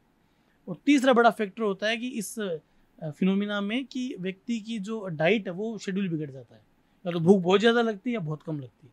तो ये 3 इस के फैक्टर्स हैं कॉमन। ठीक है सर, ये कुछ नेगेटिव साइड्स की तो अपन ने बात कर ली, बट एक पॉजिटिव साइड की बात करें कि कोई इंसान अगर इमोशनली फिट है, उसके क्या साइंस होते हैं जो इंसान अपने आप को हमेशा खुश रह सके, जान के कि मेरे अंदर तो ये तीनों साइन हैं? आपने बहुत अच्छा सवाल पूछा है। एक व्यक्ति बहुत से लोगों से मिलता है, बच्चे से लेकर बुजुर्ग तक वो मिलता है दिन के अंदर। अगर वो उनके साथ वो इमोशंस दे पा रहा है जो उनको चाहिए, तो व्यक्ति कंप्लीटली फिट है। छोटा बच्चा है, उसके साथ में वो खेल रहा है, बुजुर्ग व्यक्ति है तो उसने उनका सम्मान कर दिया, साथ वाला है तो उसने उनसे बात कर ली आज के दौर की, तो वो व्यक्ति एकदम फिट है। इसके अलावा वो अपने जीवन की हर परिस्थिति में आनंद उठा पा रहा है। खाना खा रहा है, उसमें मजे ले रहा है, टीवी देख रहा है तो फोकस करके देख रहा है, मैच देख रहा है तो फोकस करके देख रहा है। तो ये आज के दौर में चीज़ें जो बहुत कम होती जा रही हैं, ये बड़ा फैक्टर है। तो इसी से मेरा अगला रैपिड फायर का सवाल है कि आज की जनरेशन को मोटिवेशन की ज़्यादा ज़रूरत है या पेशेंस की? देखिए, मोटिवेशन से कहीं ना कहीं पेशेंस भी मिलता है, क्योंकि जीवन के अंदर धैर्य जो है वो एक बहुत बड़ी पूंजी, मैं कहूँगा पूंजी है ये। क्योंकि कई बार क्या होता है, बच्चे आते हैं, बोले साहब हमने अभी तो कुछ हासिल नहीं किया, 25 साल में, 30 साल में, 40 साल में, मैं तो उनको युवा ही मानता हूँ। आप पॉलिटिक्स में देखिए, युवाओं की कोई उम्र ही नहीं है। मैं उनको बहुत अच्छा एग्जाम्पल देता हूँ जो मैंने खुद भी महसूस किया है, अन्ना हजारे का एग्जाम्पल। अन्ना हजारे जब 70 या 75 साल के थे, जब दिल्ली में उन्होंने वो मूवमेंट किया, मैं उस समय दिल्ली में ही पढ़ाता था इंस्टीट्यूट्स में, तो मैंने एक चीज़ महसूस की कि युवाओं में सोशल मीडिया इतना पॉपुलर नहीं था, फिर भी अन्ना हजारे के प्रति जो क्रेज था 70 साल की एज में उस व्यक्ति ने हासिल किया है कि बच्चे उनके साथ फ़ोटो खिंचवा रहे हैं। पहले ये सेल्फी वाला मामला था नहीं, बच्चा क्या करता है, फोटोग्राफर से बात करता है, वो साहब अन्ना के साथ फ़ोटो खिंचवानी है, और 2 घंटे का टाइम, क्योंकि भीड़ ज़्यादा होती है। तो मैंने ये चीज़ देखी है, वो फोटोग्राफर साथ आता था, अन्ना जी से टाइम लेते थे, फ़ोटो खिंचवाते थे, उनकी टोपी पहनते थे। मुझे पूछते ये दीवानगी क्यों है? बोले यार ये व्यक्ति है जो भारत को भ्रष्टाचार से मुक्त कर सकता है, इसमें मुझे एक बहुत अच्छा आदर्श व्यक्तित्व दिखता है। तो अन्ना हजारे ने जो उपलब्धि 70 साल की उम्र में हासिल की, मैंने दिल्ली के बच्चों को, DU के बच्चों को, JNU के बच्चों को वहाँ पढ़ाया इंस्टीट्यूट्स में, तो उनकी जो दीवानगी है फिल्म स्टार्स के प्रति, खिलाड़ियों के प्रति इतनी नहीं देखी जितनी उस व्यक्ति के प्रति देखी। और ये अन्ना हजारे ने उपलब्धि कब हासिल की? जब उनकी 70 साल की उम्र है, क्योंकि उन्होंने भ्रष्टाचार का मुद्दा उठाया, लोकपाल का मुद्दा उठाया। तो ये बहुत बड़ा एग्जाम्पल है व्यक्ति। और ऐसा नहीं कि उन्होंने उस समय काम किया, वो कब से काम कर रहे थे। महाराष्ट्र में वाटर कंजर्वेशन के लिए काम किया, RTI के लिए काम किया, उन्होंने भ्रष्टाचार उन्मूलन के लिए काम किया, सामाजिक न्याय के लिए काम किया, वो कब से कर रहे थे। पर पहचान कब मिली? जब उन्होंने दिल्ली में आकर के एक बीज रोपा कि भ्रष्टाचार को मुक्त करना है। और मैं आपको जैसे लिटरली बता रहा हूँ कि बच्चों में, युवक युवतियों में जो दीवानगी मैंने देखी, मैंने आज तक कहीं नहीं देखी। जबकि मैं हर स्थान पर जाता रहता हूँ, कहीं फिल्म की शूटिंग हो रही है, कहीं क्रिकेट मैच चल रहा है, दीवानगी का लेवल, लेकिन उस व्यक्ति के प्रति जो दीवानगी थी वो कहीं नहीं थी। तो उन्होंने जो 70-75 साल की उम्र में हासिल किया है उसके लिए तपस्या करिए। आप 25, 30, 40, 50 साल की उम्र में सोचते हो कि हम तो विफल हो गए। तो पेशेंस अपने आप में पूंजी, आप लगे रहिए, नियति न्याय हमेशा करती है, आपके प्रयास व्यर्थ कभी नहीं जाते हैं। मैं फिर से गीता कोट करना चाहूँगा, बहुत गंभीर बात है। ये तो है सर, मतलब सोचने की भी जरूरत है कि क्या चीज़ कहाँ कितनी इम्पैक्टफुल होती है। अगला सवाल है सर मेरा कि जिस पर मैंने थोड़ी पहले भी बात की थी, उस पर वन वर्ड में आपको बताना है कि गवर्नमेंट जॉब या स्टार्टअप्स, स्मार्टेस्ट चॉइस क्या है आज के बच्चों के लिए? आज के दौर में नो डाउट स्टार्टअप है, क्योंकि स्टार्टअप के लिए बहुत सारी संभावनाएं, गवर्नमेंट जॉब्स के लिए लिमिटेशन। लेकिन गवर्नमेंट जॉब में भी कौन सी जॉब, अगर आप जुडिशरी के लिए जाते हैं, अगर आप सिविल सर्विसेज के लिए जाते हैं, अगर आप टीचिंग के लिए जाते हैं, नोबल जॉब्स हैं। लेकिन आप सिर्फ ये कि मेरा जीवन यापन नौकरियों से हो जाए, तो मैं उसके समर्थन में नहीं हूँ। फिर आप स्टार्टअप करिए, उसके लिए अपार संभावनाएं। ओके, पेरेंट्स को लेकर भी बहुत सारी वो होती है कि पेरेंट बच्चों को परसुएड करते हैं कि वो क्या करें। तो इससे एक रैपिड फायर क्वेश्चन ये बनता है कि क्या सच में पेरेंट्स ही बच्चों के ड्रीम किलर्स हैं? देखिए, ड्रीम किलर्स सभी पेरेंट्स को कहना तो उचित नहीं है इस मंच से, लेकिन हाँ, वो पेरेंट्स हैं जो अपने बच्चों को प्रोडक्ट समझते हैं। मैंने अभी एक सेमिनार में एग्जांपल दिया था कि मेरे पास पेरेंट आए और उन्होंने बच्चे काउंसलिंग कर ली। बच्चा इंटेलिजेंट था, नो डाउट, और उनके शब्द ये थे कि हम चाहते हैं कि हमारा बच्चा बड़ा होकर खूब पैसे कमाए, हमारा बच्चा बड़ा होकर के समाज में नाम रोशन करे, हमारा बच्चा ये करे, हमारा बच्चा हमारे लिए करे। मैंने उनको एक ही बात बोली, मैंने कहा सर, आप अपने बच्चे को अपनी औलाद नहीं मानते हैं, एक प्रोडक्ट मानते हैं। जैसे मैंने एक प्रोडक्ट का इन्वेंशन किया और मैं चाहता हूँ इस प्रोडक्ट से मेरी पॉपुलैरिटी फैले, मुझे पैसा मिले, तो आपने तो प्रोडक्ट बना रखा है इस बच्चे को। तैयार भी आप उसी तरह से करते हैं। सुबह एक निश्चित टाइम पे बच्चा उठता है, फिर बच्चा कोचिंग जाता है, अपनी गाड़ी लगा रखी है, बच्चा पढ़ता है और सारी चीज़ें, न्यूट्रिशन आप बच्चे को देते हैं। आप बच्चे को अपना समय कब देते हैं? नहीं दे पा रहे थे। तो ऐसे पेरेंट्स जो हैं वो रियल में, मैं कहता हूँ, वो ड्रीम किलर भी नहीं, वो चाइल्ड किलर ही है। क्योंकि ऐसा बच्चा अगर सफल भी हो गया अपने प्रोफेशन में, तो वो क्या जीवन जिएगा? आप पिछली कुछ घटनाएं देखिए, लोग बहुत अच्छे अच्छे प्रोफेशन में होकर के, बहुत पैसे वाले होकर के भी अपना जीवन खत्म कर रहे हैं। हालांकि हम इस नेगेटिव बात पे चर्चा नहीं करना चाह रहे थे, लेकिन ऐसा है। और जब हम केस स्टडीज देखते हैं तो ये लोग, उनमें से बहुत से लोग ऐसे हैं जिन्होंने कहीं ना कहीं अपने पेरेंट्स से वैल्यूज नहीं प्राप्त करी हैं, या समाज को उन्होंने कुछ दिया नहीं, समाज से कुछ लिया नहीं। ये बहुत बड़ा फिनोमेना है। एक मार्केट में इसमें बहुत सारे लोग बटे हुए हैं, कुछ लोग इस चीज़ को प्रमोट करते हैं, कुछ इसको प्रमोट करते हैं। कुछ कहते हैं कि जॉब अच्छी भी है तो भी छोड़ के अपने पैशन को फॉलो करने में चले जाओ। तो ये एक प्रैक्टिकल सोच है या फुलिशनेस है? देखिए सर, मैं एग्जांपल देता हूँ। अभी एक युवा मेरे पास मिलने के लिए आया, तो उसने सिंपल बीए कर रखा है और वो कहता है कि मेरा पैशन जंगल में है, जंगली जीवों को रिकॉर्ड करना, ये सब चीज़ें हैं, तो मैं उधर बनाना चाहता हूँ। तो मैंने उसको कहा कि इससे पहले आपको कुछ ट्रेनिंग लेनी पड़ेगी, कुछ सर्टिफिकेट कोर्स करने पड़ेंगे वाइल्ड लाइफ से जुड़े हुए। तो एकदम से आप मत कूदिए इधर, आपका पैशन है उसको फॉलो करिए, लेकिन एक सिस्टम के साथ में। और जहाँ आप नौकरी करें उसको एक साथ मत छोड़िए। आप कुछ, आपके पास अर्निंग भी होनी चाहिए, आपके पास भविष्य के लिए कुछ रिसोर्सेज भी होनी चाहिए। तो एक बीच का रास्ता अपनाना कई मामलों में ज़रूरी होता है। हाँ, अगर आप रिसोर्सफुल हैं और आपको लगता है कि आप अच्छा कर सकते हैं, तो संभावना की कोई कमी नहीं। अब चूंकि वो एक फील्ड से दूसरे फील्ड में एकदम से जा रहा है, तो थोड़ी सावधानियाँ ज़रूरी है, क्योंकि आर्थिक युग है, इसमें हमें मानना पड़ेगा। बिना अर्थ के इस सिस्टम में काम चलने वाला नहीं। ठीक सर, अब मैं आखिरी में आपसे कंक्लूजन के लिए रिक्वेस्ट करने से पहले एक सवाल भी है, वो उसका जवाब देके फिर आप कंक्लूड कर सकते हैं कि जनरली हम पेरेंट्स से तो बहुत उम्मीदें रखते हैं कि आप बच्चों के साथ ऐसे रहें, आप बच्चों के साथ में ये मत करें, आप बच्चों को ये दें, आप बच्चों को वो दें, ये करके दिखाएं, वो कर, सब कुछ हमने बता दिया। बट बच्चा जो है वो अपने माँ बाप को पलट के, अगर उसको जब पता है कि मैं आईएएस का पेपर नहीं निकाल सकता, वो उसे कोचिंग करने आया है, उसको कहीं ना कभी तो पता चलता होगा सर, या फिर कोई और एग्जाम, आईआईटी जैसे एग्जाम होते हैं वो भी देने गया होगा, तो एक टाइम के बाद उसको पता चल जाता होगा। तो वो बच्चा अपने उस रियल पैमाने का पता होने के बाद अपने माँ बाप को, या जिसको भी उस वक्त वो बहुत ज़्यादा मानता है, उसको जाके ये बात बता कैसे सकता है? आप अगर इसमें उन बच्चों को राय दे सके, क्योंकि हमें पता है एक बहुत बड़ी समाज में समस्या है, बच्चा जानता है नहीं होगा बट वो घर नहीं जाता ये बताने के लिए, वो वहीं उस शहर में कोचिंग करते करते कई साल निकाल देता है, राइट?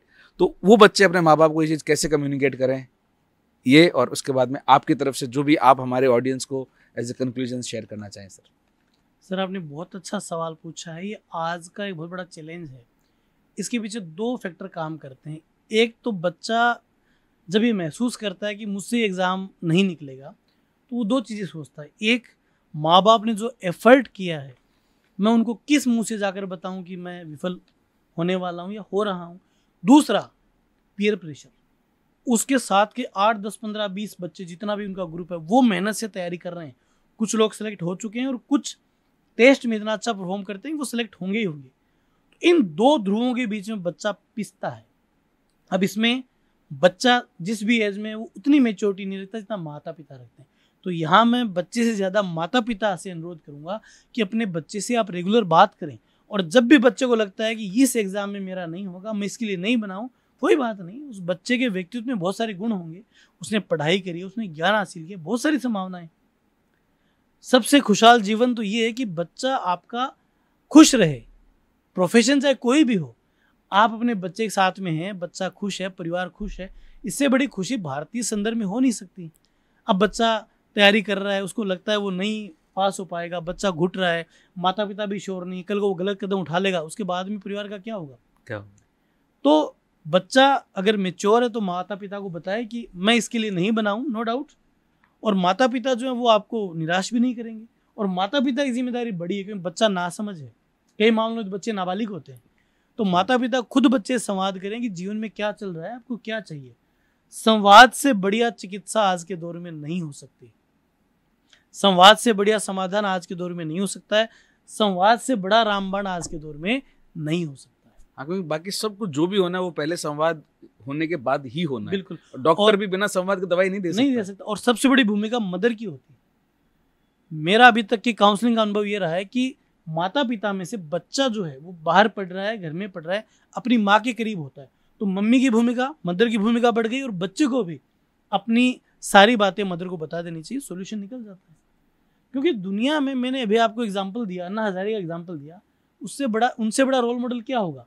हो सकता है आपके घर में एक भविष्य का अन्ना हजारे पल रहा हो, भविष्य का सचिन तेंदुलकर पल रहा हो, भविष्य का नरेंद्र मोदी पल रहा हो, बहुत कुछ हो सकता है। क्योंकि सर देखिए, जीवन में व्यक्ति जैसे जैसे आगे बढ़ता है वो नई नई चीजें सीखता है। मैं एक एग्जांपल देता हूँ नवजोत सिंह सिद्धू का, कोई नहीं देता होगा, मैं एग्जांपल देता हूँ। अभी सुनील गावस्कर साहब का मैंने एक इंटरव्यू देखा तो उन्होंने कहा कि जब मैं खेलता था तो नवजोत सिंह सिद्धू के मुंह से आवाज नहीं निकलती थी और आज वो हमारी क्रिकेट की दुनिया का सबसे अच्छा वक्ता है। सर, अब मैं आपसे अपने इस कुछ घंटों की जर्नी प्लस आपके संपूर्ण अनुभव की जर्नी को अगर कुछ लाइंस में, जो कि असंभव सा है लेकिन फिर भी कुछ लाइंस में हमारी ऑडियंस के लिए एज ए कंक्लूजन रिमार्क्स आप शेयर करें तो हमें बहुत खुशी होगी। सर, मैं कहता हूँ कि आपका ये प्रयास बहुत अच्छा है। जिन विषयों को आपने लिया है नो डाउट वो समाज के लिए बहुत बेहतर है। फिर मैंने अपने अनुभव शेयर किए और आपके सवाल बहुत शानदार थे। और हम एक सामाजिक प्राणी के तौर पे एक श्रृंखला में काम करते हैं। हम व्यक्ति हैं, किसी परिवार को प्रभावित करेंगे, समाज को प्रभावित करेंगे और कहीं न कहीं राष्ट्र को भी इन विचारों से प्रभावित करेंगे। और पॉडकास्ट आज की ज़रूरत है, लोग बहुत पॉडकास्ट सुनते हैं। इन विचारों से अगर किसी व्यक्ति का भला होता है तो आई थिंक इससे बड़ा परमार्थ आज के दौर में नहीं है। क्योंकि आज लोग इतने परेशान हैं, इतने उलझे हुए हैं, हमने अगर अपनी बातों से उनको कोई रेमेडी दे दी, कोई दवा दे दी, कोई समाधान दे दिया, कोई भविष्य की राह दिखा दी, तो इससे बड़ी सेवा नहीं हो सकती। इस सेवा में आपने भागीदार बनाया, मैं आपको बहुत धन्यवाद देता हूँ। Thank you so much sir.